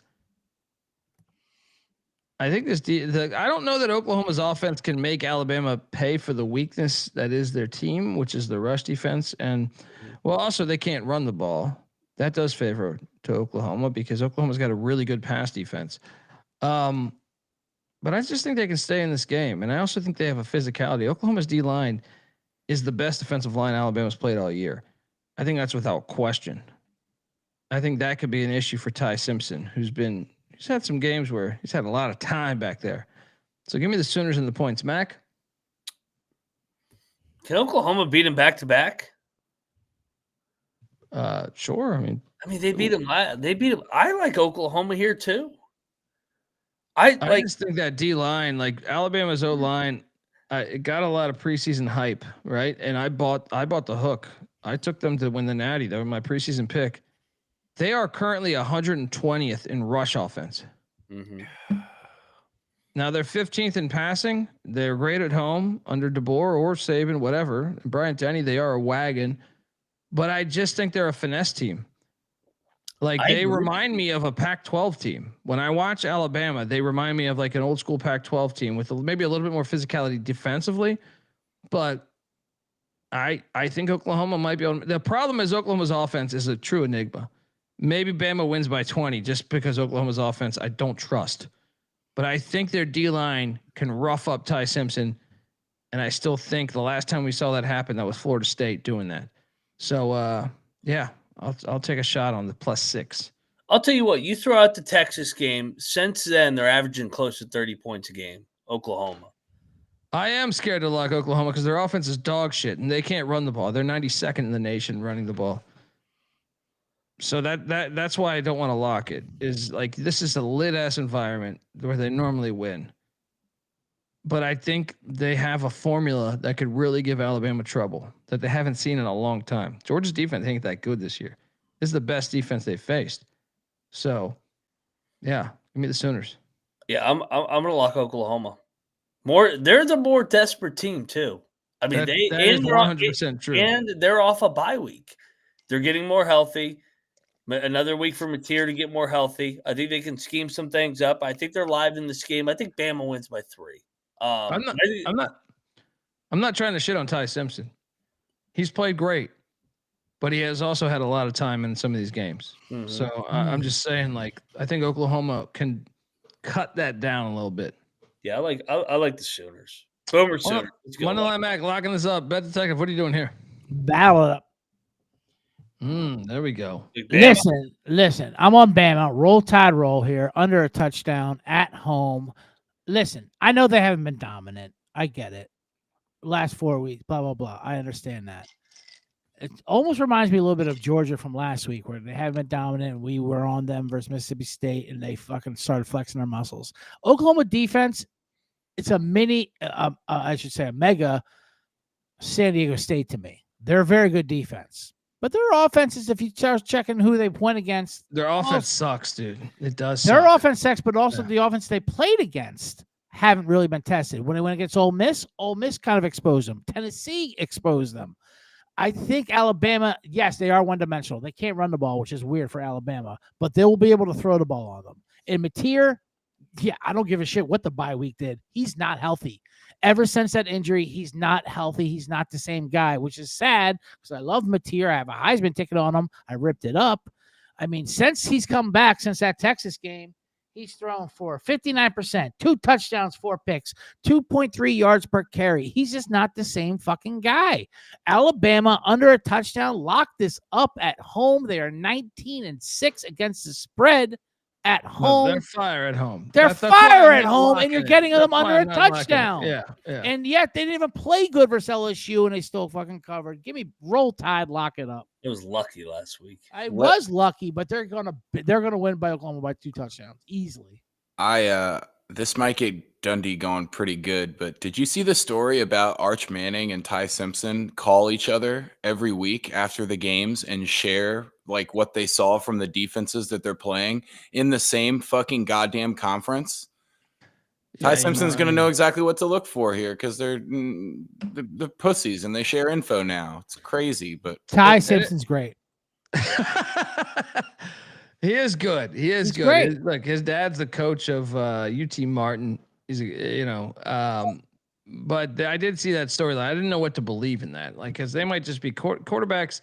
Part of the reason why I think quarterbacks are all piles of shit is they're all in like their secret little club. You know what I mean? This goes back to Tecmo Bowl. Why did Randall Cunningham and Bernie Kosar not play? They didn't want to be a part of Tecmo Bowl. Jim Kelly, we're a quarterbacks club, and they had that fucking game come out later. Quarterbacks club, we are elite. We are better than the rest of football. Fuck quarterbacks, all right? Yeah. Unless you're Diego Pavia. And Alabama's defense is not that far behind Oklahoma's in the ratings. Oklahoma is a much better defense on all boards, no doubt about it. But they have not done well against good Alabama's offense. rush defense. But I don't think Oklahoma can exploit that. No, they can't. Even Alabama at home under a touchdown. Get the fuck out of here. And I get it. They played LSU last week and whatever, but they had a bye week before that. They're finally rested. Lock me up. I actually think Alabama's rush defense. Oh, this is off topic for like this game. Yeah. I think their rush defense, the numbers are lying to you. I think playing Missouri where like Missouri is so one-dimensional passing the ball that they loaded the box. They cooked their books on their stats. Diego Pavia to a certain extent as well. Like they're not a prolific throwing team, right? Listen, if you had September Matier, I'd be with you. But you don't. He's a different fucking player. They're not going to score 10 points. I don't know about that, but I think it's a dog fight, man. I think you guys battle it out. Battle it out. Boomer Sooners. Max on the Sooners. Fred Detective on the Tide. I'm like Mike Price with a necktie around me and 2 strippers on my back. Roll damn Tide. Look, I like the Dundee loves them if they're running the ball. Not necessarily, all right, because they're trying to do a pro offense. Missouri, I'm referring to. What time is this game? 3:30. This game's at 3:30. There's such a wagon at home in the afternoon. They are fired. Come on. Yeah. Come on, guys. What are you guys doing? It's not prime time. I didn't bet this. You motherfuckers don't even talk about this. Don't you motherfuckers got me into Boston College last week? I tried to tell you. Thanks, Trevor. No, Bill O'Brien's a bitch for saying the sun comes up. He makes $5 million. Everything's fine. Go fuck yourself. And I told you SMU was going to smoke their fucking ass. And I apologize. I forgot this game was a look ahead spot. Just tilted me so hard. That score tilted me so hard. You talked to me like, BC's playing well. Are they? They're they're joking. It was a look ahead spot because Bill O'Brien was at Georgia Tech in their glory years under George O'Leary. Well, I guess their glory years were Bobby Ross, but he was there with George O'Leary. Bill O'Brien's a bitch. From 95 to 2002, 8 years of glory. The sun's coming up, fans. Great. For you make $5 million a year. How about you fucking show up? I'm all over. I'm locking up BC here. I am. Georgia Tech. I know they get the bye week, But Bill O'Brien, he was the guy that recruited Brent Key. Was he? Had him as a player. Did he do that? Yeah. Is that what he did? He did. They know. Is that what he They did? know everything. Yeah. No, as the bastard thinks. He does know how the bastard thinks. So he sees that contract that he got. And he goes, Because I understand how the bastard thinks. I taught him. Now I own one. I'm going back into the well, guys. Fly with the Eagles plus 16.5. Yeah. Let's go. Don't forget, Pitt on deck for Georgia Tech. Yeah, I won't forget that. I will say they did compete in the first half. They competed in the first half. Good for them. SMU also has a chance getting that championship game and winning that conference, by the way. And they are maybe the most talented team. Not one of the most talented teams, at least. They're actually a good long shot play in there. But yeah, no, go fuck yourself, Boston College. Lock me up, Georgia Tech.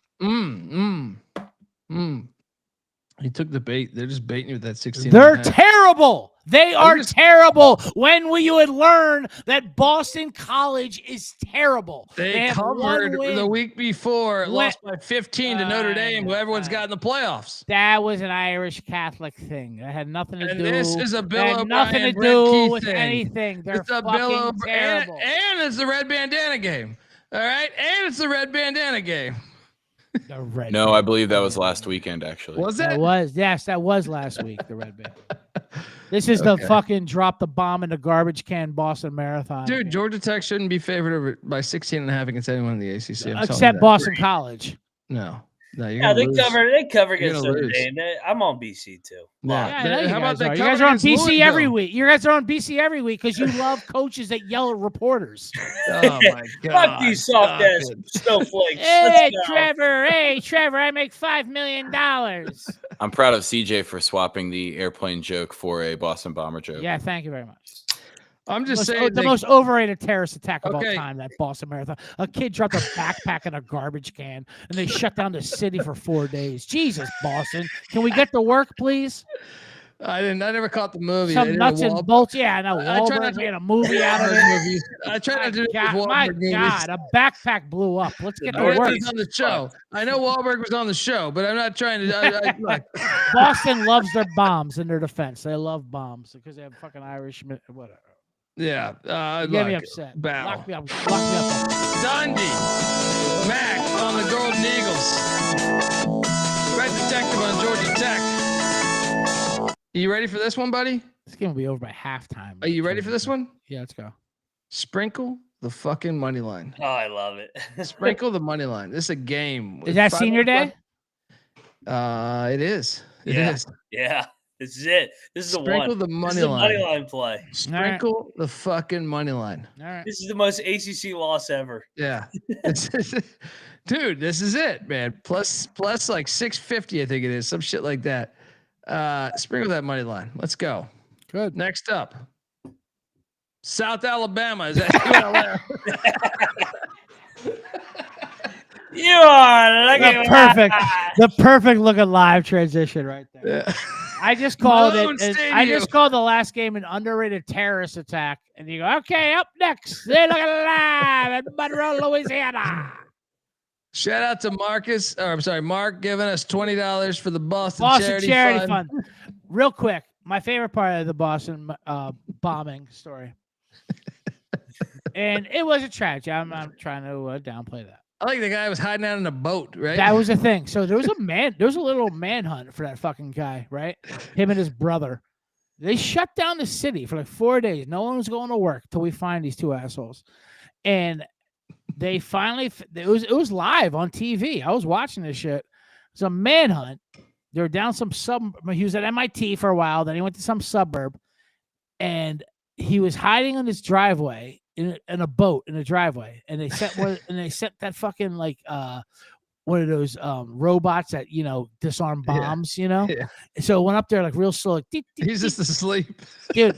It went up there like you think it's gonna cut the red cord or yellow cord? No. Yeah. It just whipped the tarp off like a magician, like he was like he was taking the table sheet off of a dish, of a table like before the dishes go off, and there was a kid just cowering in there, like there it is, and the robot's like, "Is this what you got me for?" Like, yeah, there's 100 SWAT team guys back here. Like, is this what we're doing?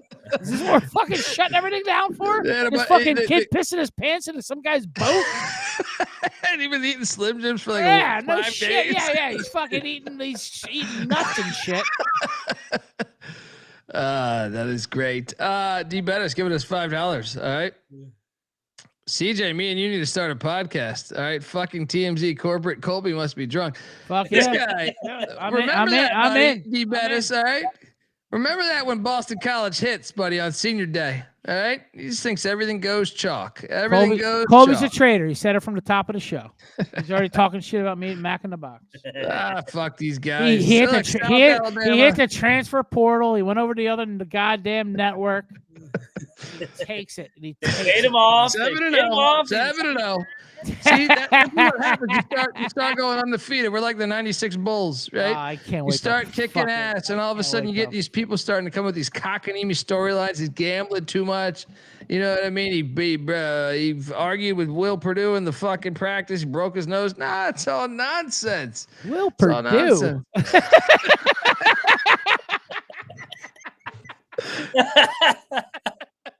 South Alabama is laying 4.5 at ULM.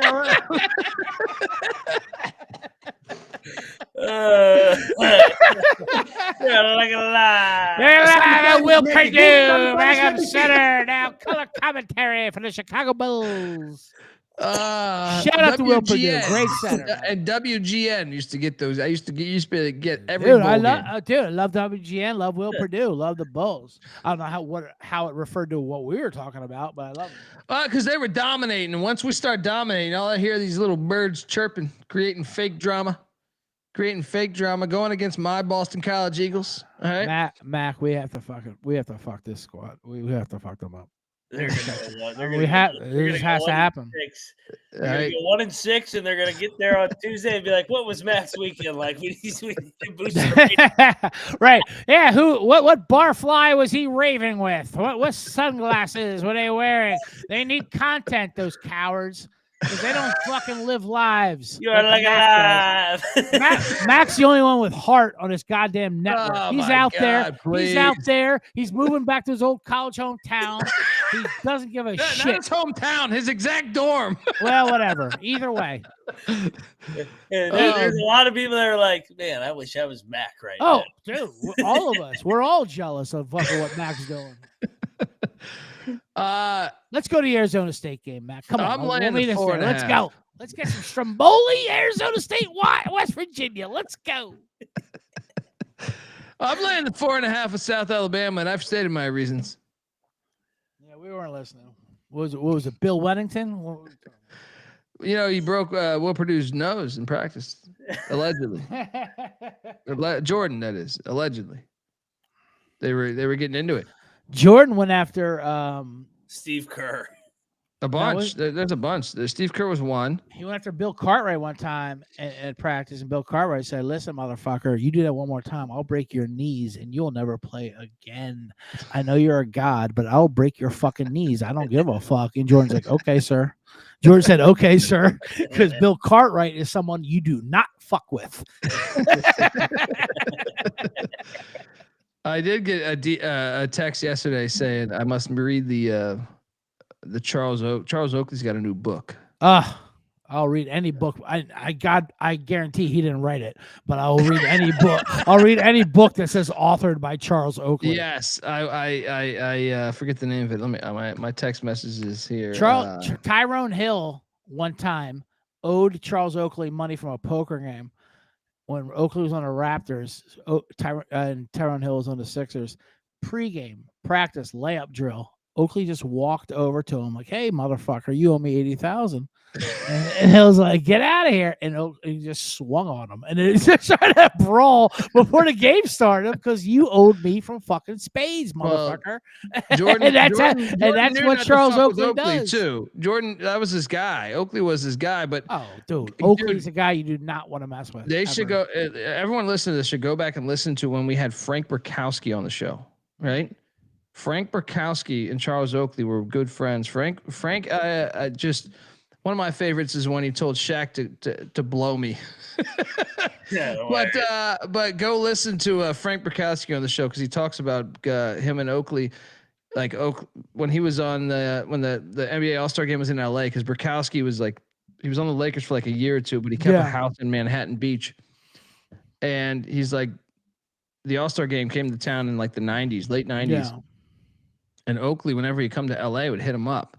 Oakley wasn't a part of the All-Star game, but he was Jordan's guy. So he would get to go wherever. Yeah. So Oakley comes out and he hits up Burkowski because that's like one of his best friends, right? Mm-hmm. And Burkowski, they go to the Beverly Hills Hotel and they go to the top floor and they've been up for like 36 hours. It's Antoine Walker, Allen Iverson, Jordan. I'm forgetting one name, but they're all. I mean, there's like $5 million in cash on a poker table, right? And they're all fucked up. Yeah. And I think go listen to the rest of the story because I'm not doing it justice. No, dude, in Chicago, I mean, there's legendary poker games that Oakley would run. Jordan would be there. Antoine Walker would be there. Like all these Chicago motherfuckers, and like Oakley was like the dude. Like you did not fuck around with Charles Oakley was there. Like he ran the game, and Jordan was there. Like he let Jordan get away with shit because he's Michael Jordan. Yeah. Anyone else? Yeah, no, absolutely fucking not. And he punched Tyrone Hill in the face during pregame war because he owned him $80K from a Spades game. The book is called The Last Enforcer, by the way. The Last Enforcer. Go love Charles Oakley, and that's why I hate James Dolan forever for kicking Charles Oakley out of the what a pile of shit. Who is James Dolan? You never kick Charles Oakley out of the stadium. Yeah. Ever. You can tell they were boys. You can tell they were boys when Jordan went to the Wizards and Charles Oakley came to the Wizards too. Yeah, right? Why is he on the team? I'm the general manager. He's on the team. He's on the fucking team. And all he did was just get fucked up on the road. And that's how badass Oakley was, where Jordan's like, listen, Oakley, I love you, but you need to get out of here during my prime years. I need Bill Cartwright. I need Horace Grant. I need somebody. I'll still be boys with you, but I can't have you doing this shit. So they sent his ass to the Knicks. Yeah. I'm on South Alabama. You guys, what are you doing here? Someone said, so what's the pick?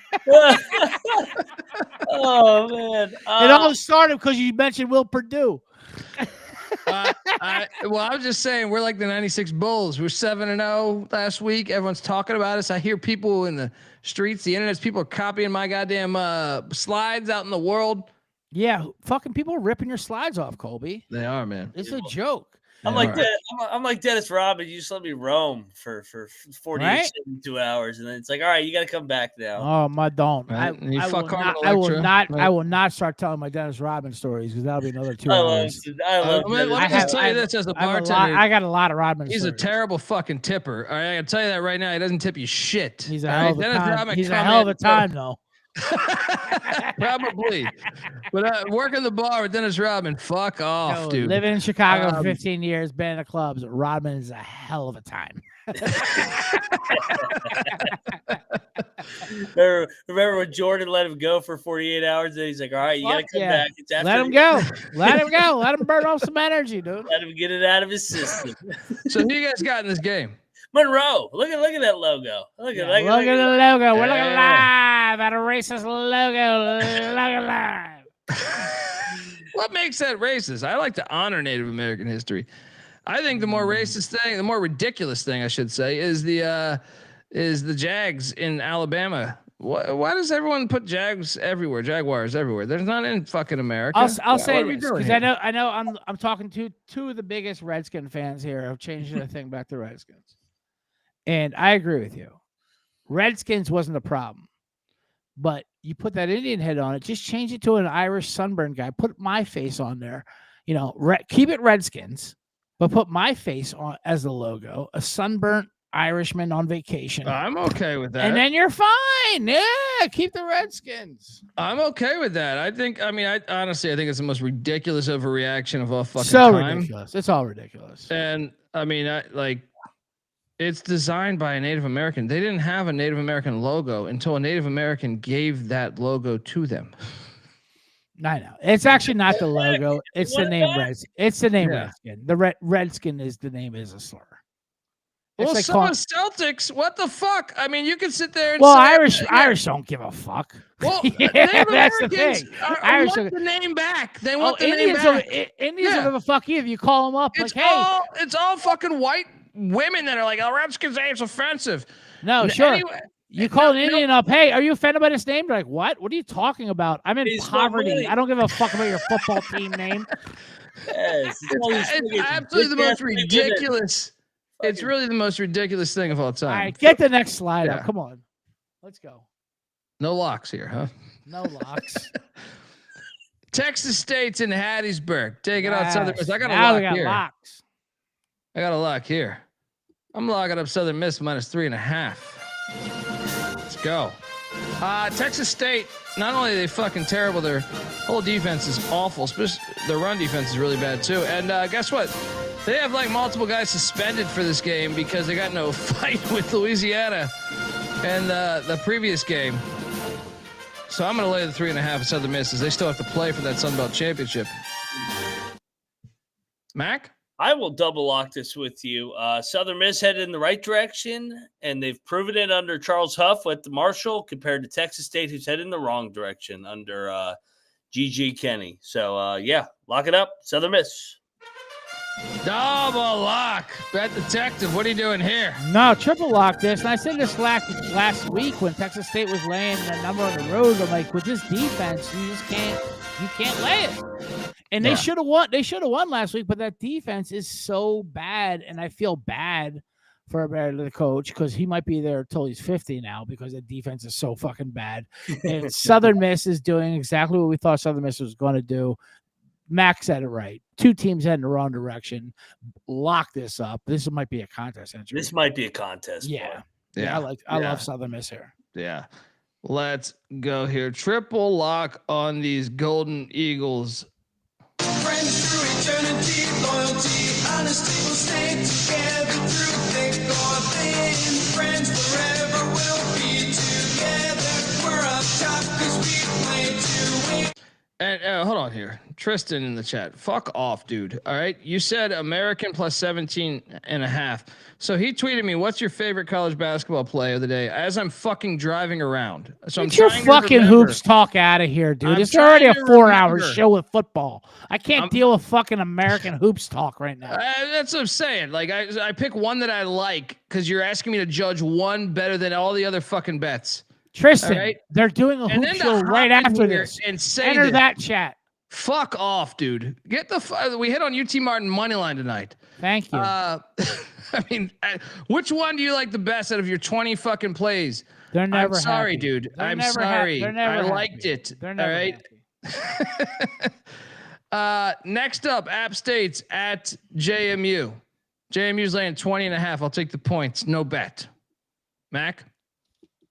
This is always a weird game for JMU. I mean, 2 years ago, Cignetti, they ruined his perfect season. Give me App State. This is a fringe lock. 20.5? It is a big number, but App State's weird this year, man. I'm locking App State. This is a rivalry. Money line, Mac. Lock it up, App State.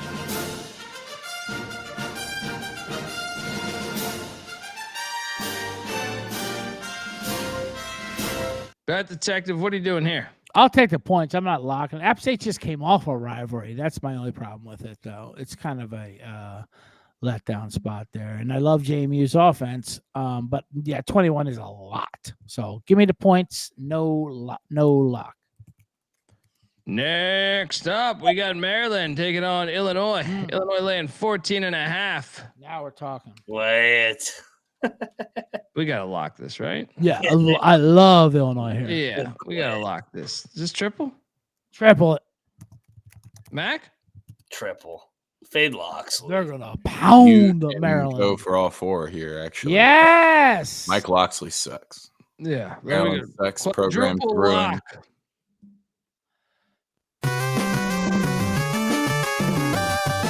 Boom. And we called it. This is what Maryland does. They roll up in September. They start doing some numbers. They blah, blah, blah. Then they start fading, and then they flat out quit. And BM will not quit. Illinois will bury this game. Well, Illinois is still, I guess, theoretically, if a 3-loss, if like, Dude, let's say Illinois is going to bury them 38-10. Well, I'm saying like I don't think they were a legit playoff contender, but I'm No, they're saying not. like, well, they might have that argument because they have the win at US or against USC. Oh, sure. Yeah. So if they end up 9-3, they might have to, I think. And that's your point. They think they still have a fucking, chance to make the playoffs or whatever. They don't, but they think they do. Illinois destroys Maryland here. Yeah. Next up, we got NC State, the Pussy Pack catches 16.5. What is this line? What the fuck is this line? I'm locking up the Pussy Pack. Let's go. Give me the Pussy Pack plus 16.5.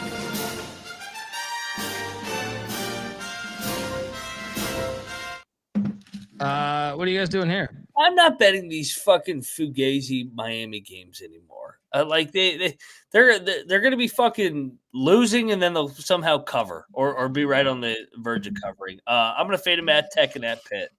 No bet. I guess I'll lay it. I'm laying with Miami here. I don't like it. I'm not locking it. That was a gross non-cover last week, by the way. That was such a fucking gross non-cover. But I don't trust Miami laying this points. This offense is not the same with Cam Ward. It's not. But at the same time, fuck the Pussy Pack. Are you out of your mind? Miami knows what's in front of them, and they know they need style points too. So I'm not locking them. They didn't know that last week? Listen, they had it. Even starting out bad, they still had it. I mean, dude, if Ricky Collins doesn't throw the worst pass I've seen in college football in the past 10 years. Well, he's a lacrosse player. What did you want from him? No, my point is that like Miami, to me, I lost more respect for him for that game than I had coming into that game. Sure. And I think NC State off the bye week can pose some problems. Okay, go for it. Lock up your Pussy Pack. That's what you do. Did. Yeah, go for it. Yeah. No one else? No one else, Jordan? I hate. They're off the big win too. Now I see why I went 7-0, and you guys. It's okay. Dude, the wrecking is coming. I cannot. They are so fat and sassy, Mac. They are insanely. They laid 19.5 with A&M. I know. They laid it with A&M. What else did they do? He wrote it down. I wrote it down. We should just go head to head on them. That's what we should do. I honestly would, but I have more respect for myself. I'm like, let's just get for our winners. We should just fade them. I guarantee they go 2-5 at best this week. We'll see. So you haven't had a losing week yet. The whole 12 weeks in, right? 11 weeks of data. Oh, you locked up NC State in your entry too. Yeah. Oh, dude, Miami's gonna fuck them up. It's gonna cash. I'm locking Miami. Oh my God, let's lock the motherfuckers up. It's all about the U. Yes. You're foolish here. You're foolish. They got a quarterback. Who's got the best quarterback on the field? NC State does. You never lock up your rival. It never goes well. Oh, what buddy. a Benedict Colby is. What a Benedict Colby is. Not only is he at the transfer portal for this fucking SGPN TMZ team that takes all our tips, then he fucking locks up NC State. That's actually not true, though, because I locked up Navy and then someone else locked up. I'm looking at it right now. Either Green or Kramer locked up NC State, but I'm still with them, of course, because I locked it. Like I picked it on the page, and I'm locking it. But I'm saying I locked up Navy and Boise State. So they picked NC State. Yeah, we didn't even get to Boise yet. Stop. Well, I'm just reading. I'm reading the list of the contest. So, yeah. Hey, listen. I wish luck to you. I'm not like you. I don't wish. I don't wish ill will against us like you guys do. I wish you guys luck. When you went 7-0, I was happy. I'm like, oh, good. Hope you guys fucking make some money. Not them. Did you take Georgia Tech? We'll get to that. We'll get to that. Did you take Georgia Tech when we took NC State in Carter Finley? Yes. Oh, fuck. Yes. Yeah. NC State was in our contest. that No. week. Of course. I'm saying did Bet Detective. I know you did, Mac. I'm talking about you and NC State, Colby. Yeah, well, I'm saying I I don't hit have a on them the personal last time vendetta. they I jumped on a field. I don't have a nickname called the Pussy Pack. You do. And you're locking up Pussy Pack. No, Of course. And I'm going to battle you guys and win. Let's go. Dundee. Let's go you. Let's go Dundee you. Pussy Pack. Let's go These you. clowns. Mario, Cristobal. Yeah. Let's go. Yeah. Coked up Michael Irvin's going to slap you in the mouth. Wouldn't be my first time running into Michael Irvin. All right? Here we go. Another Chateau Marmont story from this. Those Dillons in Hollywood and Vine. 100 miles of hate. Write your memoirs of the Beverly Hills bartender. That's fucking amazing. Well, no, I wasn't bartending. I was consuming. You were a bartender though at a Beverly Hills Oh hotel. yeah. I did get a I'm bartender. saying, or Hollywood, whatever. You have fantastic stories, right? No, Beverly Hills. I was in Beverly Hills, dude. I'm saying, write it. I need to. I just don't know how to write. Middle Tennessee. Well, Charles Oakley wrote a book. You could fucking write that. Middle Tennessee. 100 miles of hate going on here. 100 miles of hate. Yeah, we should lock in Middle Tennessee. Yes. I'm taking Middle Tennessee. I'm not locking this, you fucking maniac. You're sitting there locking Miami last game. I'm not locking either. Yeah. They're getting 2 touchdowns. All they do is cover these games. You're locking this? Middle Tennessee is, I don't know if I want to lock it, actually. It's a rivalry, though. I'll take the point. Let me ask you something. It was a rivalry, last year when Western Kentucky won 49-21? Yeah, I don't like Derek Mason, but I'll take the points. If it's on a weeknight, I'd lock it. No bet. Troy, what is our number, by the way? We're still like $700 away from fucking canceling us. Yeah, we're somewhat safe. We're just right about 350 total right now. So 650 or so bucks away from getting Dundee off your screen. Yeah, you never have to talk to this gap tooth pile of shit ever again. UCF catching 24.5 in Jones Stadium there in Lubbock. Lay it. You can talk me into a bet here. UCF can't pass. Texas Tech's D-line's awesome. Yeah. They have the number 1 rushing defense in the country. And in case you think I'm making this up, UCF, have you seen the quarterback over the past couple of weeks? They've been teetering quarterbacks all year. What did they throw for last week? I mean, you see that interception? I mean, let's try Capital. They probably threw for actually a better. Oh shit, Tribeca coming in. Gosh, man, they're kicking ass every time. $200. Texas Tech national champs. Amen. Yes, Tribeca. Amen. Shout out Tribeca. That's fantastic. Shout out to me again. Shout out to me I'm again. the fucking best. Double shout out to me again. The Well, best we're now protective man in the box who convinced Kramer. We ran up a free roll prop bet. We had $1,000. What do we do with it? He wanted to keep going. We go, fuck it. Let's put it on Texas Tech to win the national championship at 25-1. We locked that in. So we have $1,000 future. Texas Tech to ship to chip at 25-1. They're now 8-1. By the way, number 1 rush defense in the nation. dude, their fucking D-line is disgusting. Their D-line is I mean, they're so sick. Right now, they're what, the 4 seed? You would think, but I mean, who knows? They're in the Big 12, but yeah, I mean, you would think at some point. Projected, they play Miami to open up with, and they're like 6-point favorite. I mean, obviously, Ohio State, Indiana, and A&M are the favorites. I love how they have Miami in there. They're 7th place in the ACC. I know, but that's what they project them at. Yeah. No, I'm with you. I'm not. Look, so I love this Tech squad, but I'm still taking the points with you. Really? Because look, like, Taven Jackson was 15 of 29 for 136 and a pick last week for UCF. Yeah. You can kind of follow this trend as they've gone on. The UCF quarterback play the week before against Baylor, 18 of 34, 151, 2 interceptions. So if you have the number 1 rush defense in the nation, you're going to make them have to throw the ball. And I don't think they can throw the ball. I'm going to lay it, man. I think this one might be like, honestly, I think it's going to be like 38-3. Could be. Yeah, I was.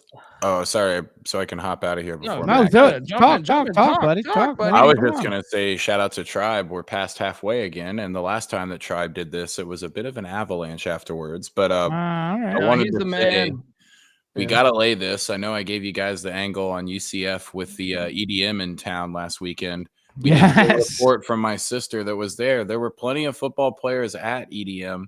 If you take enough hallucinogenics, you're still going to be seeing shit a week later, especially going on the road to Lubbock in West Texas. You might think you're seeing something. That's just Lubbock.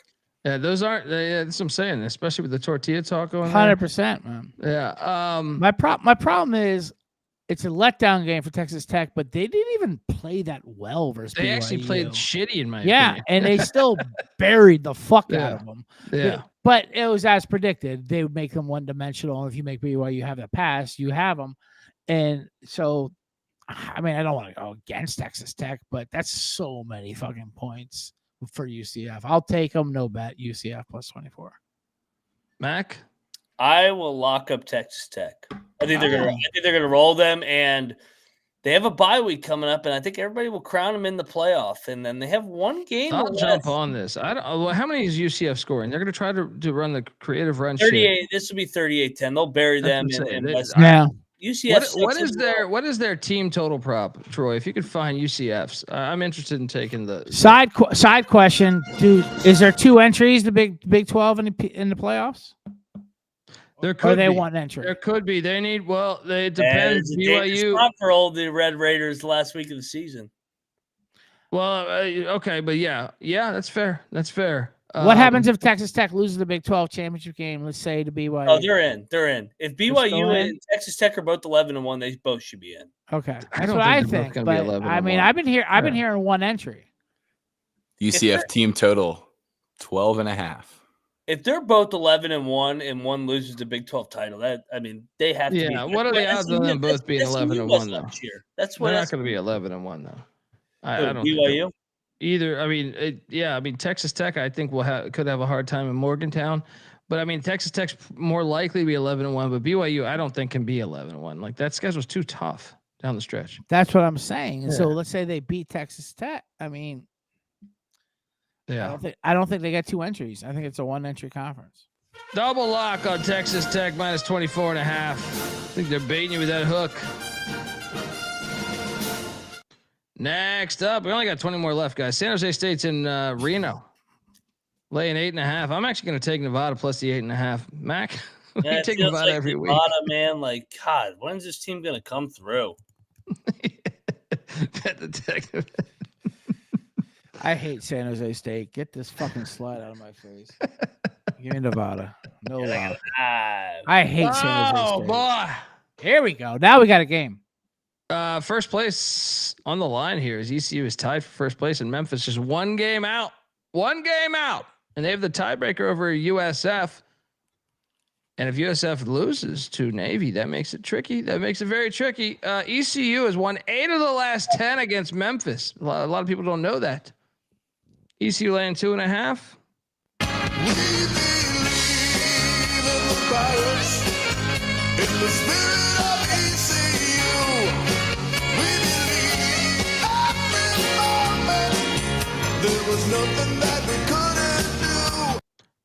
I'll lay it with ECU. Oh, that's shocking. You locking it? Sure. I'm going to battle you. Give me Memphis. Bounce back off the Tulane loss at home. Disappointing effort Friday night. They get up here. The road teams are rolling here in the Old American. Give me Memphis. Lock. Bet detective? No, I'm with Mac here. Lock me up, Memphis. Memphis's goals are still in front of them. Last week wouldn't slip them up. I mean, you guys called that with the Tulane. It was great, but Memphis still battled back and almost pulled that shit out. Memphis is a better fucking team. You're making ECU a favorite. Listen, I love ECU. They are rolling pretty good. Now that Kobe likes ECU, makes me like Memphis even more. Yes. Just trying to double check. This is the first Saturday Greenville game. In what? Since September? BYU? Okay. Have fun. We got a battle. Dundee on ECU. Mac and Bet Detective on Memphis.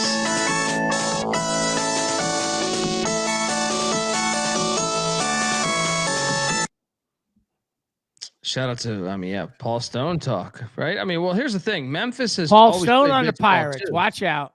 He's all Memphis plays bitch ball too. So it's that as much as I've shit on ECU's offense, Memphis does that same thing. So let's go. Next up, we have Florida Atlantic heading to Yeoman Stadium to take on Tulane. Tulane is laying 17.5. I'm currently seeing 63.5 is the total. I will take the points. No bet FAU. What's that? We should bet FAU. Tulane off the Memphis win? I'm not going to bet FAU. I'll take the points, though. Fringe Lock, check the picks page. FAU's playing better, man. I can never lock those fucking. I'll keep the F word to myself. F owls, but I'm with you. Tulane let down spot. Hilarious. Yeah, I'm locking FAU, man. I'm going in. Give me the Vowels, man. We got our last 4. Give me the Vowels. Moneyline Mac, lock it up, FAU. Look at this game.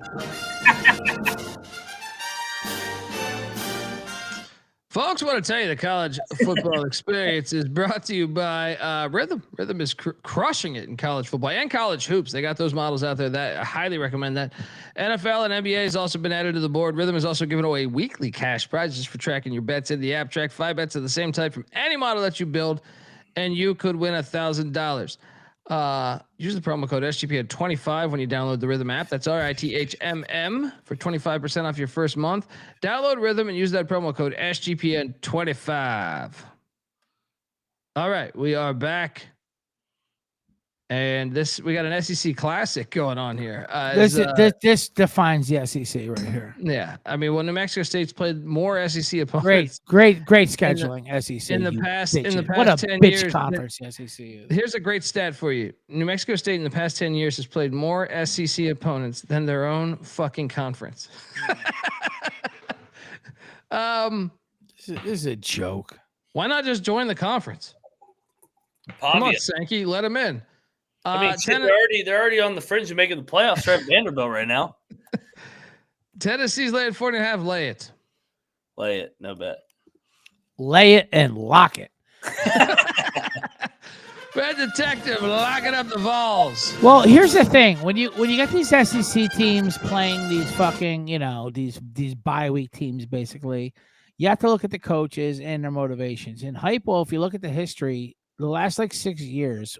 At this same exact week at this spot, they've won by at least 45. They lay it on. This is what Heupel does. They are a Fugazi team. They are a Fugazi team. They're going to win this. They don't even have one win against a team with a winning record. No, I know.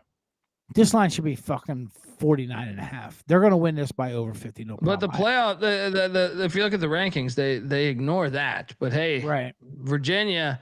Who have you beaten? Who the fuck is Tennessee beat? And Tennessee's the exact team that would love to fucking win this game by 60. I really do like locking up Tennessee. I think this line should be 10 points higher. It does help their metrics. Their fake metrics. It does. And the metrics are put out by ESPN shit. That's what I'm saying. They own the playoffs. It's all a sham. It's pretty fucking obvious at this point, which is why they need to expand to protect against it. It'd be a contest play if it was offered, but I doubt it's even offered. Yeah, I bet you it's not even offered. Bet Detective locking up Tennessee minus 40.5. Next up, we got North Carolina and Winston-Salem at Grove Stadium there. Chapel Bills catching 6.5 against Bet Detectives Demon Deeks.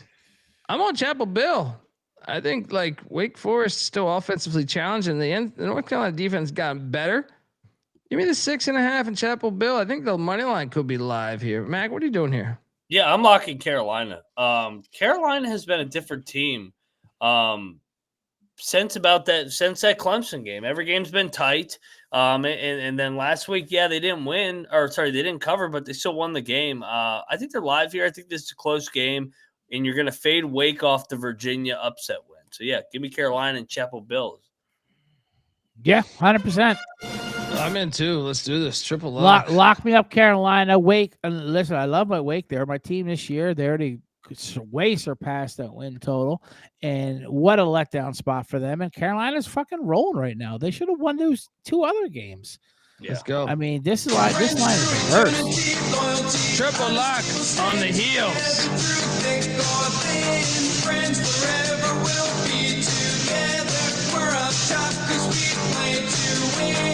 All right, so I was on the grid this past week, and one of the hosts on the, is that your 3rd grid name drop? Yeah, of the fucking show? Well, I was doing that mainly to tell me because I was freaking out at Liberty losing to Missouri State, and he had the same bet as me for them to make the championship in the CUSA. And then he told me, relax, because Kennesaw State and Jacksonville State play each other. And then Liberty plays plays one of the remaining. So he carved me out a path where this could potentially still hit. Liberty's laying 2.5 at Pitt Stadium. I cannot bet this game because I lose. I took Liberty last week, but I'm taking Liberty minus 2.5 in the hopes that my buddy was correct. Mac, what are you doing here? Who's this, Kaufman? No, Joe Ranieri. Ranieri. Yeah, I bet on with him. Yeah, I think FIU's going to win. I think Liberty's done. That was a dream crusher. They're still alive. They're still alive, buddy. I'm not betting them. I can tell you that. Like, I have no idea with this Liberty team. This team is so up and down. I know. They've sucked the soul out of me this year, this Liberty squad. I'm so done with them. I'm so done taking them and going against them. I fucking hate Liberty. I'll go with Mac. FIU, no bet. Next up, we got Coastal Carolina. Red hot Coastal Carolina. What are they won? 5 straight. Heading to Statesboro, Paulson Stadium. Take on Georgia Southern. Georgia Southern laying 2.5. The line is telling you to take Southern, even though Coastal's been dominant lately. I can't do it. Give me Coastal. I think Johnson's got that defense going. Jeremiah Johnson. No lock though, because Mac. What is this number? This line reeks. But I mean, Georgia Southern hasn't been horrible. I'm just saying, Coastal's won like 5 straight games. Well, they're coming off their App State game, right? Yeah, that's true. They're coming off their fucking rivalry game, dude. It's a letdown spot. This is an easy lockup for Coastal. Georgia Southern lock. But whoa, well, it's battle then, dude. Collier's changed his whole team. I was about to say that defense is pretty good. Coastal's. I mean, Helton's fighting for his job though. They've scored 45, 44, 40 last 3 weeks. I don't trust him back. All right. I don't trust Clay Helton. Give me Southern. They're gonna go 6-6. That's what they do. Tim Beck will go 6-6. Everybody will be 6-6. Give me right. And they're back for another year. Yep. We got a battle. Bet Detective on the shot to clear. Moneyline McIntyre on Georgia Southern. I mean, let down off the app and the way Carolina's rolling right now. I mean, I think it's an easy play. I mean, I think Coastal's a team I trust way more than Southern. Southern's been give me all the over the money place line on this one. It's a small one, but give it to me. They're going to win. They're winning this game. Next up, Bronco Mendenhall is heading to that filthy Death Star. UNLV's laying 6.5. I will take Utah State plus 6.5. I also think the money line is in play here at plus 180. Mac? I mean, did you have to ask me? A lock.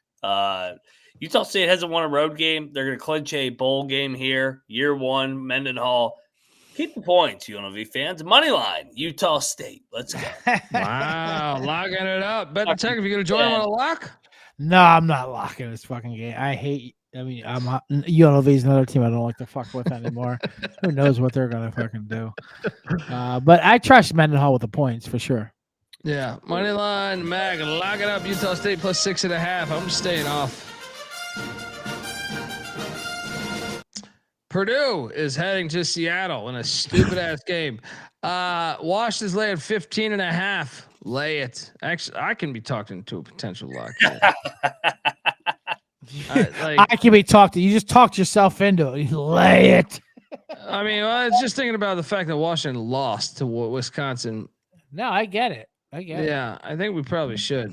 And Purdue Let's just go. did a body blow game versus Ohio State. Yeah, let's go. I'm in. Yeah, Washington, lock it up. Triple lock? Yeah, and this was my least favorite game to watch for a reason heading this week. Fuck this game. Don't watch it. This is a boring ass game. Triple lock, Washington minus 15 and a half. Honesty will stay together through thick or thin. Friends forever will be together. We're up top 'cause we play to win. Shout out to Kurt Columbian saying Allegiant Stadium, worst stadium in college sports, even if it is in walking distance of the win. Amen, brother. We are on the same page. That is The hockey puck. That is ranked 136 out of 136 for me. Next up, I was there this year. UCLA. They only have Washington off a loss at Wisconsin. Yeah, that's what I'm saying. That was the tipping point to me. I said I didn't really think about that part. Delaware is in not Sam Houston. They're playing in Houston, Texas, because Sam Houston's renovating their stadium. Delaware's laying 8.5. I'm taking the points to Sam Houston. They found something. What? Give me the 8.5. What did they find?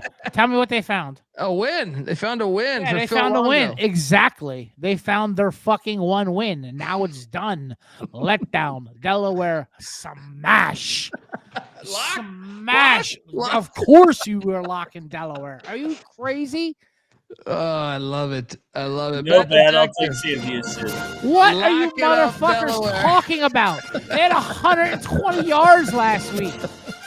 They are terrible.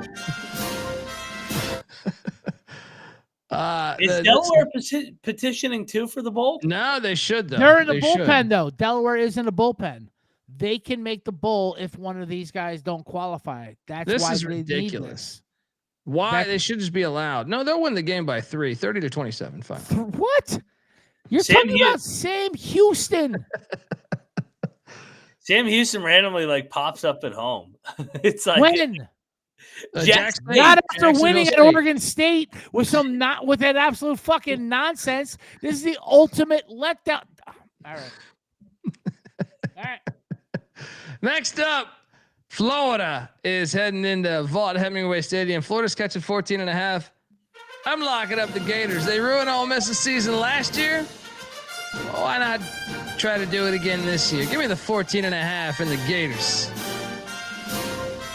The Kentucky game is personal for Kentucky. You don't base this one. This is the one. Mac, what are you doing here at Vaught Hemingway? why would Lane Kiffin take the Florida job? He's laying 14.5 against Florida, and if he wins this, he's a lock for the college football playoff.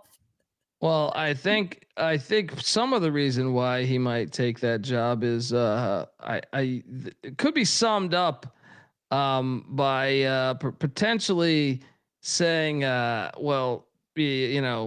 only thing on my mind was pussy. My man, love you, Lane, America's coach. Yeah, I'll lock up Florida. He's distracted this week. Double lock on these Gators. Gator. Bet Detective, what are you doing here? 100% lock up Florida here. One, why would he leave Mississippi? So he doesn't have to live in Mississippi. That's number one. And how about him retweeting the fucking thing about DJ Lilio getting benched? He sees the best. You don't give a fuck. I know, but what a bitch too. Like if I was DJ, I'd be like, yeah, this is exactly what Lane Kiffin is. Yeah, he doesn't have any sons. He has daughters. So he just trolls fucking young teenagers and men in college. That's his life. So if I was like, yeah, okay, we get it, Lane Kiffin. You're a 48-year-old man who does TikTok dances with his daughters. I get it. You hate that you don't have a son, so you're gonna troll other fucking kids. And Daddy put you on because you're a defensive coordinating legend, right? Exactly. I hope the New York triple lock, Florida plus 14.5. Friends forever will be together. We're up top 'cause we play to win. Hey, how about when he tweeted the picture of him with the yoga instructors this morning? I know. He's the best. He is the best. I hope the Giants hire him. He'll flame out with them. Next up, we have the Utah Utes heading to Baylor. Baylor is catching 8 points. I see flat 8. I do not understand this. I'm on Baylor, dude. I think Baylor's the play here. What's going on with this game? Why is this 8? You're saying it should be more? No, less, right? Oh, okay. Yeah, I mean, I don't know. I mean, yeah. Baylor banged up. What's going on here? No, they're off the bye. Yeah, I was saying. I mean, they have I a think couple. Baylor's guys live here. Well, I guess, and you also have the situation where the athletic director or school president or something yelled at Michael Trigg. I'm still on Baylor in the points. Who gives a shit? Baylor's handled worse scandals than that. They used to cover up murders back in the fucking day. Someone yelled at someone. Are you kidding me? They used to blame players and call them coke dealers and shit. Just give me the Baylor money line here. I'm with you too on Baylor in the points. Give me the points. I love Baylor. Triple lock. Let's go. Yeah. And that offense, Baylor's offense. I mean, I know Morris is a good DC, but it's asking a lot. All right, it's asking a high scoring dog. Triple lock. Let's go. Jerry Davis got 9 for Baylor. There we go.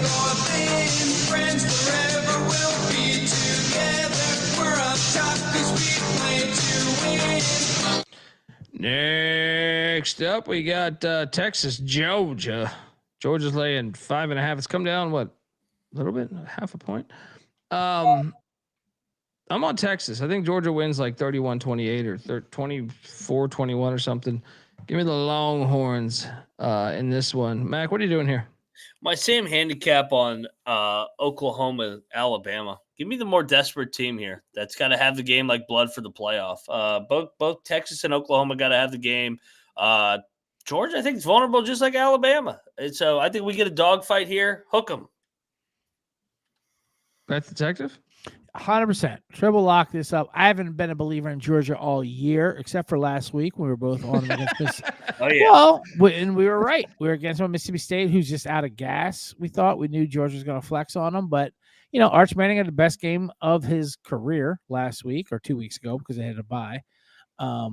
We put a little too much faith in them under a touchdown here, but their defense is still their defense, and Texas can make these playoffs. They're either going to win this game, they're going to beat A&M, they're going to fucking sneak in there because we want Texas in there. So give me the 6 either way. Georgia has been not in the lead for over 200 minutes this year, which hasn't happened. Hey, but wait. If you're Virginia, if you're some of these other teams, well, game script matters. They were never, they were down too many close games. So we thought they deserved to be further back. Hey, but wait, you have Georgia number 5 in the nation. What do you mean? I know. Game script.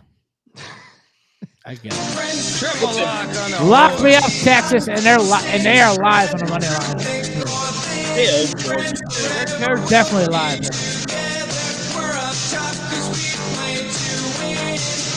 Did Ty Simpson give him information about Georgia's defense? Talking to each other, our producers. Yeah. Chit-chatting. SEC quarterbacks. They got a group text going on. They got an AOL instant message. You know what I mean? They're doing that shit, so no one's paying attention to it.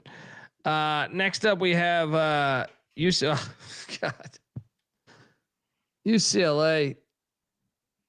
Is this game on Peacock? I hope it is because I'm not looking forward to watching this. It could be live all at once. I will not be watching. But second, you heard these rumors about the Rose Bowl? Yeah, they're gonna go to SoFi because the UCLA students can't wait to go to SoFi. Fuck are they talking about? Same distance time wise. It's less. It is less of a distance, but they're not gonna go there. Not gonna fucking go there. Area of the 405. What is it? 10 minutes less? It's ridiculous. That shit's still hard to get to. Keep the Rose Bowl. This is a joke. Maybe they'll give the students free tickets as long as they sign up for the new 50-year mortgage program with SoFi. It's probably part of the deal for the Big Ten. They're going to have to give half their fucking money away because they're a communist city, just like New York now. I'm laying the 32.5. Mac? I'll take the points. They lose by 31. I'm not betting you. Oh, he's pro Nico. Yeah, let's go. Nico. Come on, you prick. Lose by 31 or less, you bitch. Bet detective, what are you doing here? I will say this. I am upset we didn't have Nebraska either on the card last week because I was like, they're gonna fucking smack this UCLA team because this Foster bump is over with. And I don't know if people are watching this Ohio State team, but they're head and shoulders above everybody. They're gonna destroy UCLA. Was it 32? 32 and a half. That's a lot. That is a lot. How motivated are they for this game? I know. That's a lot. You're already locked into the playoff. And that's what I'm saying. I'm saying a Big Ten championship game versus Indiana, why would you even play it? Who cares? You're still getting the bye. Well, this is the problem. They can do the same thing versus Michigan, but it's Michigan. They have to beat Michigan. But, like, none of this shit matters to them. Last year was record low attendance because these fucking morons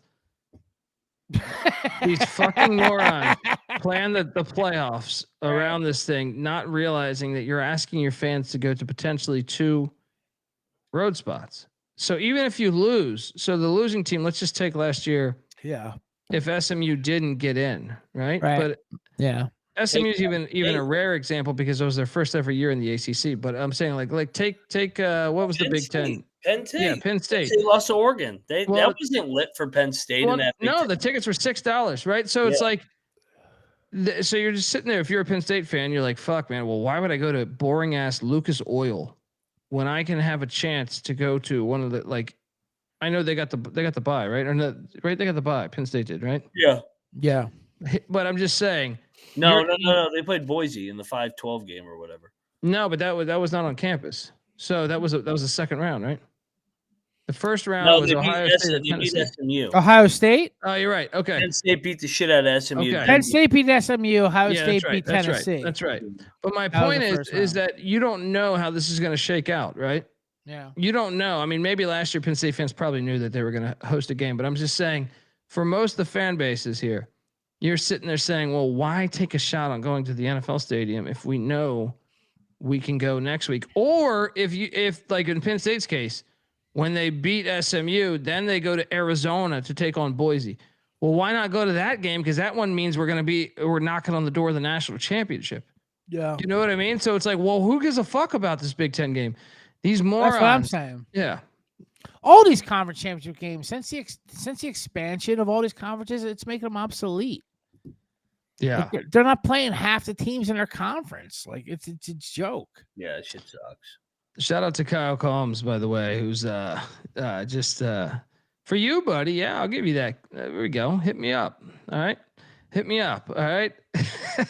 But what the fuck is this? You know, side businesses now? I know you guys mentioned it earlier that Michigan's still alive for the playoff, but Yes, man, they it would are. be hilarious if that was the game that Ryan Day took the knees in to get an extra payout Big Ten team into the playoff. They can't. I mean, I they know can't, that he can't, right. but man, it would be funny as shit if they But lost it one more time. They actually should, but yeah, you can't for their fan base. You have to beat Michigan this year. yeah, I mean, I tell the story. I was walking my dog in Myrtle Beach or south of Myrtle Beach a little bit this summer, and I ran into an Ohio State fan, and he was like washing his truck, but he was like, "How you doing, man?" And I'm like, "Yeah, how's it going, man?" He got a big Buckeyes shirt on and shit. So I'm like, "Hey, what do you?" So I got a great season. He goes, "Eh." I go, "You won the Natty. What do you mean?" And he's like, "Yeah, but we lost to Michigan." And he's like, "I'm on the fence with Day. Right? I don't think we should bring him back."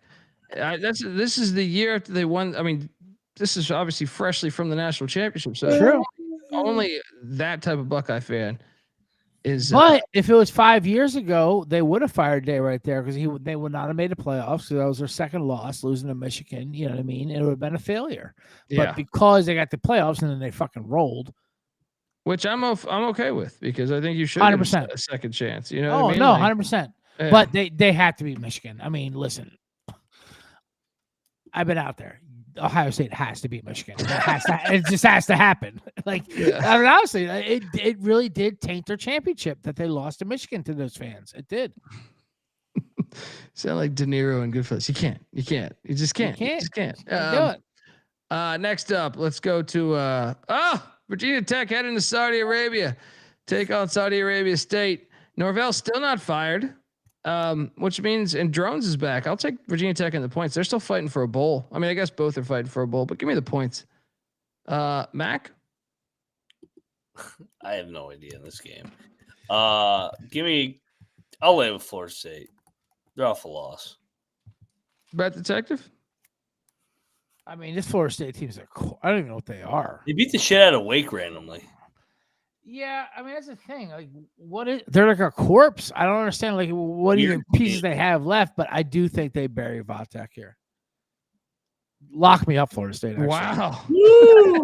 He's like, I don't even know what they are, but you know what? Lock. I don't, but I do think they bury Vatek here. Lock it up.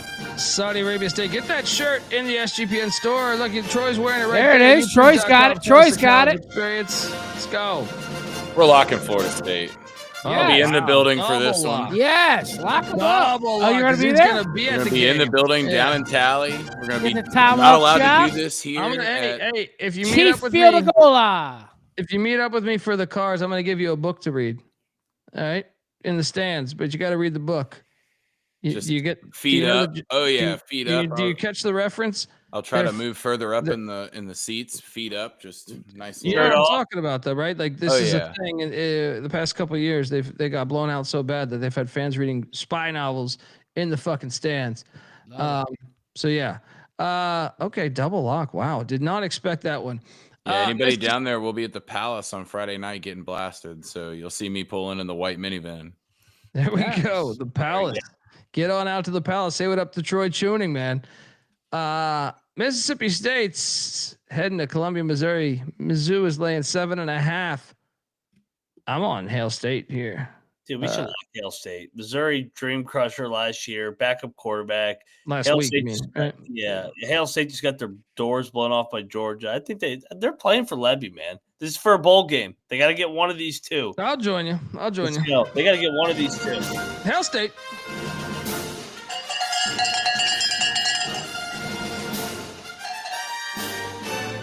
Quarterback winning 7. You gonna battle us, Bet Detective? I think I might. I mean, he looks so bad though. That quarterback. He's their third string. He's not their second string. I know. And when he subbed in, we're like, oh, they may look better. Might be passing better. No, not at all. Whoa. He's a fucking third string freshman. At the same time, I'm afraid Mississippi State just might be out of gas. They had such a season. They such rallied. You know what I mean? Like, I'm still kind of believe Mizzou. Give me Mizzou, no bet. All right. Next up, we got Kennesaw. Jacksonville State for first place in the CUSA. Kennesaw's laying 3.5. I'm on Jack State plus 3. I think this place is going to be packed, judging by some of those Rich Rod years.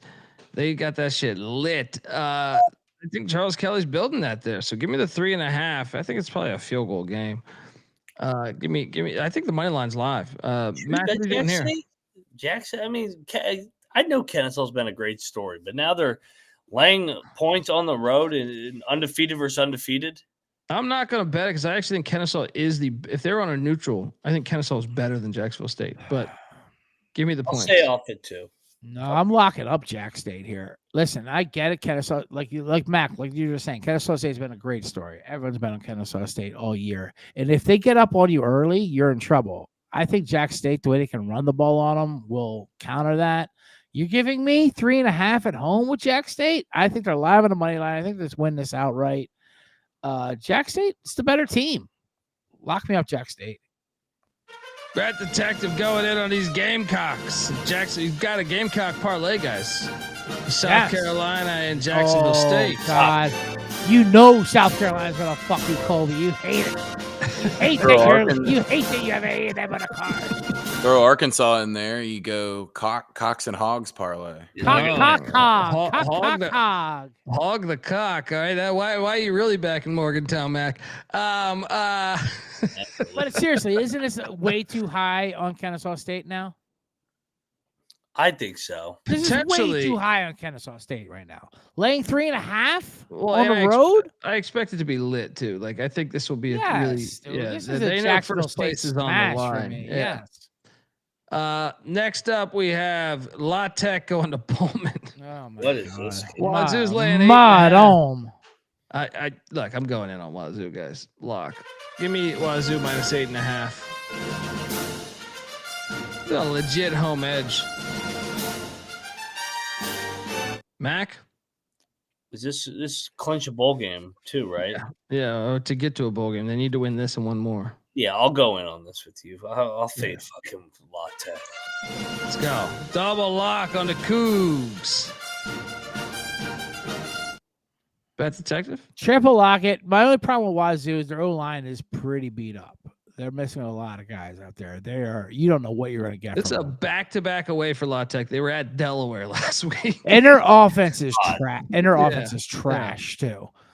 Why is this game even happening? What the fuck is going on? Because they're independent or whatever. I mean, they're in the Pac-2, but they're basically independent. Yeah, So. lock me up the Coug here.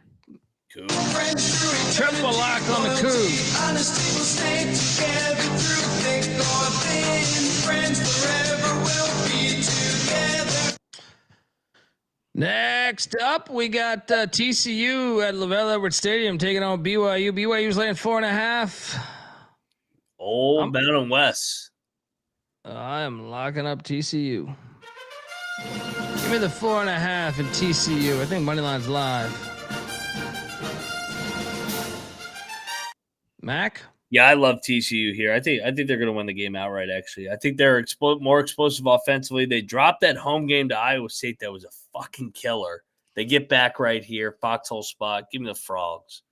Double lock on the Frogs. Bet detective? I'll take TCU. I don't know how you can lock them up. I don't know what this TCU team is. Like I don't understand what they are. How did they lose?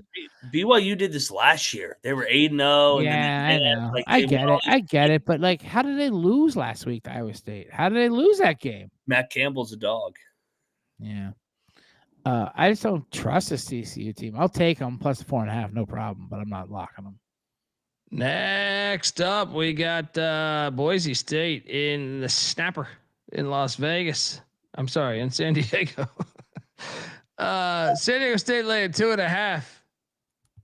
I have a lock here. Give me Boise State money line. It's their conference until you knock them off. I know Maddox Madsen's out, but no one knew Maddox Madsen's name when Malachi Nelson was like supposed to be the guy. Boise, San Diego State's been a little bit of fool's gold, man. Like they're good year for Sean Lewis. Evaluate those offenses. Boise knows their season been wrecked for a while, but yet what do they say?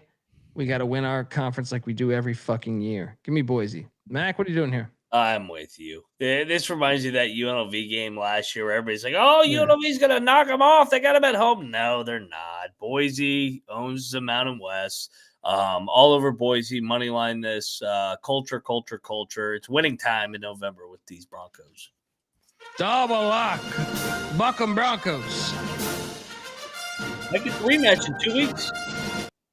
And look, chat, BYU can still win the game. I just think 4.5. BYU plays a lot of close games with their Bachmeier. That offense is not it's not great. So like to me, I think TCU can stay in that game. Bet detective, what are you doing here? Yeah, I like Boise. People are like, oh, it's a good spot for San Diego State. No, you're right. This is where San Diego State starts folding. Boise is the cream of the crop here. This is the wrong team is favored. Money line and Boise.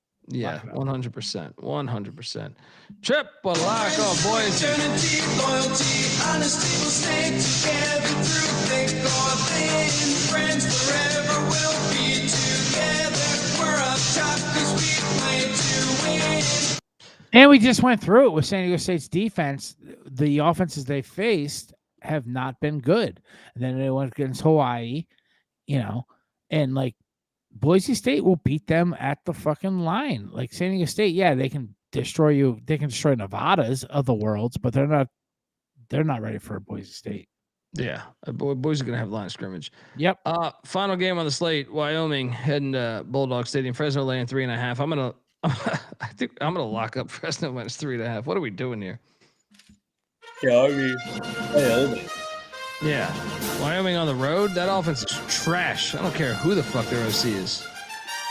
Fresno 17-6. Mac. I'll co-sign. I love Fresno in this late window too. I know they had the bye week. They're a little fat and happy, but I mean, it's back-to-back road spot also for Wyoming. Yeah, Fresno stays rolling under ends. Bad detective? Yeah, what are we talking about here? Seriously, what are we talking about? Wyoming with a fucking short number on the road, double back-to-back road with Fresno at home? Yeah, no, Fresno lock it. Yeah. Well, Triple lock on him down. Loyalty, honesty will stay together through thick or thin. Friends forever will be together. We're up top 'cause we play to win. 3 hours in, our show's done. We got to get to the picks for your little contest. See if you guys can keep up with a couple pros. Yeah, okay. All right, and let me jump in real quick here.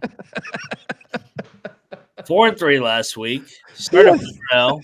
Yeah, we went 4-3. LSU is a bunch of fucking pussies. Missing a 30-yard field goal. That obviously didn't Jesus. help. We already went over the Oregon State debacle. Colorado State faded. Whatever. We went 4-3. Still a winning week.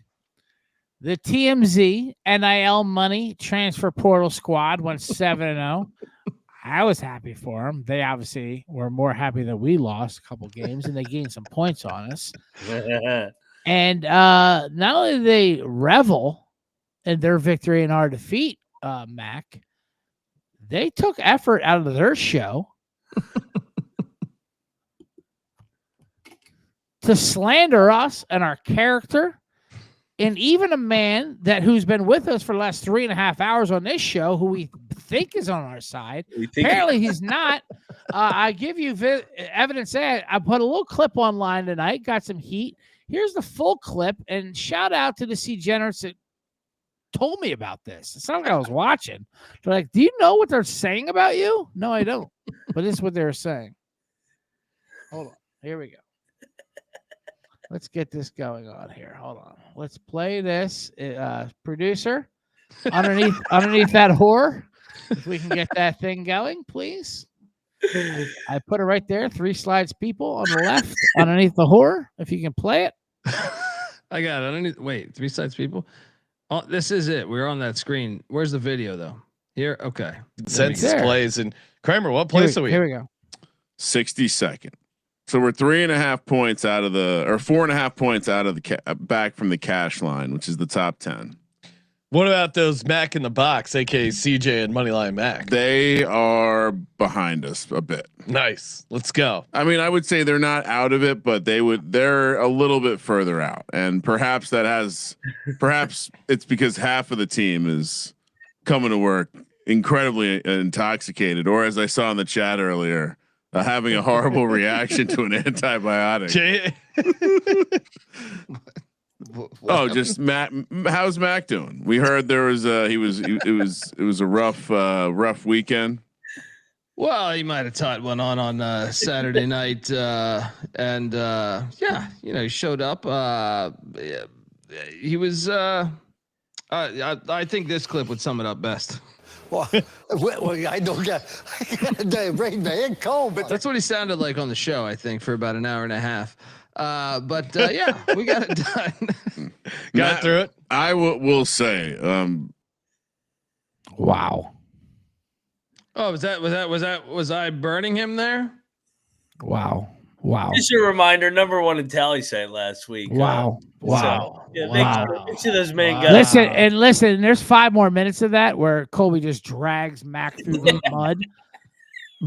But I didn't think there was enough time on this show to do it. But if you guys want to check it out and give them more YouTube clicks, go ahead and do it. They need the ratings, you know? Yeah, they need the fucking ratings. Max faded my Long Island Shocks a lot this year, so he deserves all that. The cowardice of him just standing there and listening to them talk shit about us, Mac. Wow. Like a zombie, because he has to take it, because he took the NIL money, he hit the transfer portal, he went there, he left us. Shameful is right, John. We knew something was brewing at the Circa in August, didn't we, CJ? We did. Yeah. We all like, hey, you want in? He goes, well, no, I think I'm gonna go up with these guys. They're the blue chip organization. You know what I mean? He He saw us betting on the Chinese UFC fighting till 3 o'clock in the morning, and he's like, I don't know about those guys. Yeah, we were the real ones. We were making money late night UFC as well. Boston College money line bet detective. Missed my flight because of it. Boston College money line bet detective. Anyway, Colby, there's no defense of what you did and what you've done all year. Point is, there's snake in the grass. Point is, there's 3 more weeks in the contest. Mac in the Box is still live. Let's rock a 7-0. We already know they're going 2-5 at the very least. Oh yeah. So we're starting off with number 1 South Carolina, which is head to head against those against Kramer. Against Kramer, which wasn't even a contest. Dundee couldn't He's stop way it. too confident in that one. Unbelievable. I love it. So South Carolina, number 1 on the board against the TMZ Traitor Squad. By the way, who did they take? Just so we don't match. There it is. Here's their picks. And I'm not even saying we should fade every one of their picks because I'm not even about going head to head. I just don't. You shouldn't be. We did just go 7-0. So I think, just why would you want to get in front of that train? I guarantee 2-5 tops for you guys this week. They have Navy plus 10.5. They have ECU -3. Uh-oh. Cincinnati -6. Boise +3. A&M -19. That one's tough. Michigan -13 and NC State +15. I do not like any of these goddamn picks, to be honest with you. We have 11 weeks of data. No, we like a few of yet them. to have a losing I was week. going to go Boise, but I'll stay off it. Let's stay off it. Too popular. Fuck these TMZers. Let's go Aztecs. We're not going to take them. I'm saying. I was going to say. That's what I mean. I mean, spiritually, let's go Aztecs. I'll give out the first one. You guys locked up the wrong Mountain West team. There's a phony out in Las Vegas. It's called UNLV. And Bronco Mendenhall is going bowling. He's getting 6 points against this phony UNLV team. Give me my Aggies. Bronco Mendenhall. Love it. Let's go. I will never fade Mendenhall. Never. Man, there's so many picks. I love. Let's get that Air Force +7. Oh, we're going all Mountain West. Oh, Mountain West. I mean, come on. UConn just won their Super Bowl, for fuck's sakes. Triple option in Colby's face. We're really sticking it to it because we went Mendenhall, arguably his favorite coach. Yes. It might be his second favorite. And now the triple option coming right at you. You want a better one? What was his favorite future? Southern Miss, lay the points. I fucking love it. This is sticking it to Dundee. It's good. It's good. Look. This Mac in a Box card looks so fucking good. This looks so fucking good. Where are you guys at? What number? That was 4 plays, and number 5 play, which we both agreed on. Virginia's done. They're losing outright. Duke -5. Wow. Duke's winning this by margin. You like that one, Mac? Duke? Oh, I love it. What's Colby's Twitter profile picture? Woo! Pig Stewie. LSU's going down outright. Arkansas on the points. Team speed, for Christ's sake. Oh, this is a good one. Love it. Arkansas, you say, right? Where are you going to finish off? Oh, my God. I have so many I want to do. You're going to finish off with Chapel Bill? Chapel Bill would be a bit much. I like Air Force. I like Illinois. I like Sparty. I like Chapel Bill. I like USC. I like so many. I love Delaware, but I don't want to. I want to agree with something we agree with. You already hit your Wake future, right? I'll hit the Wake future, no problem. So I'm ready to fade them. What do you I'll toss them out to you. I'll toss it out to you. You pick one out of these. Either Alabama. We went to head on that one. Yeah, we went to head. Okay. Illinois, Sparty, Baylor,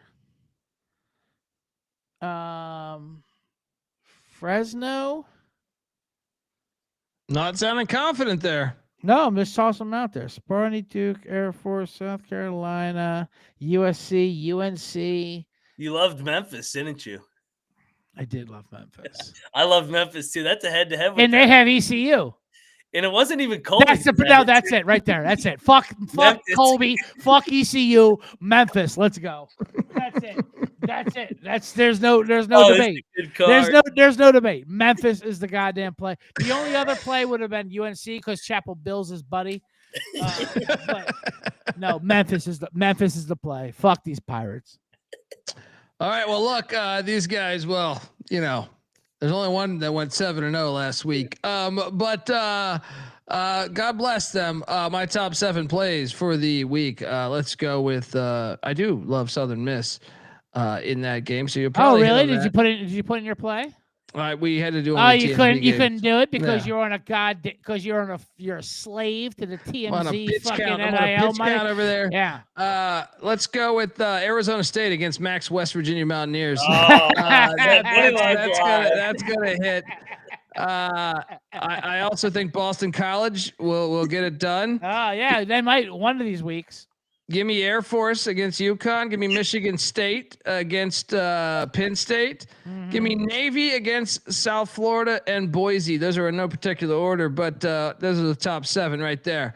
All right, just to recap, Mac in the box, because the comments are asking it, and we were aggressive. And good luck to your play as well, because we are not like you. We don't root for the house. Yeah, we don't root for the house like you. We root for.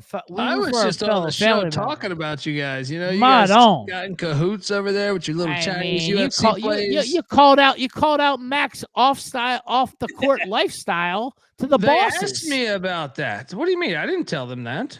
I mean, you're talking. I mean, his team photos. did. My God.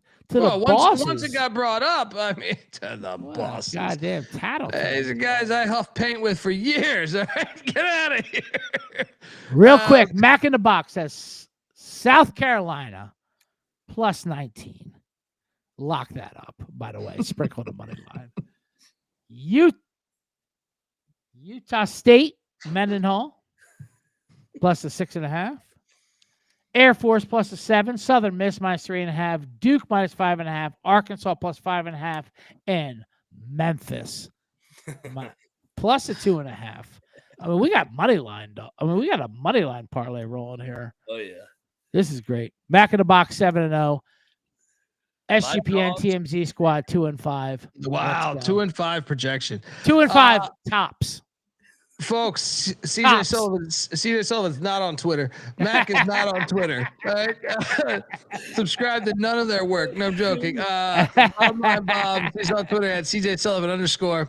Let him know. Moneyline Mac is on Twitter at Moneyline _Mac. It was probably CJ that stole my artwork. Now that I think about it. All right. I would never steal your Canva fucking template. Picasso is what they call me.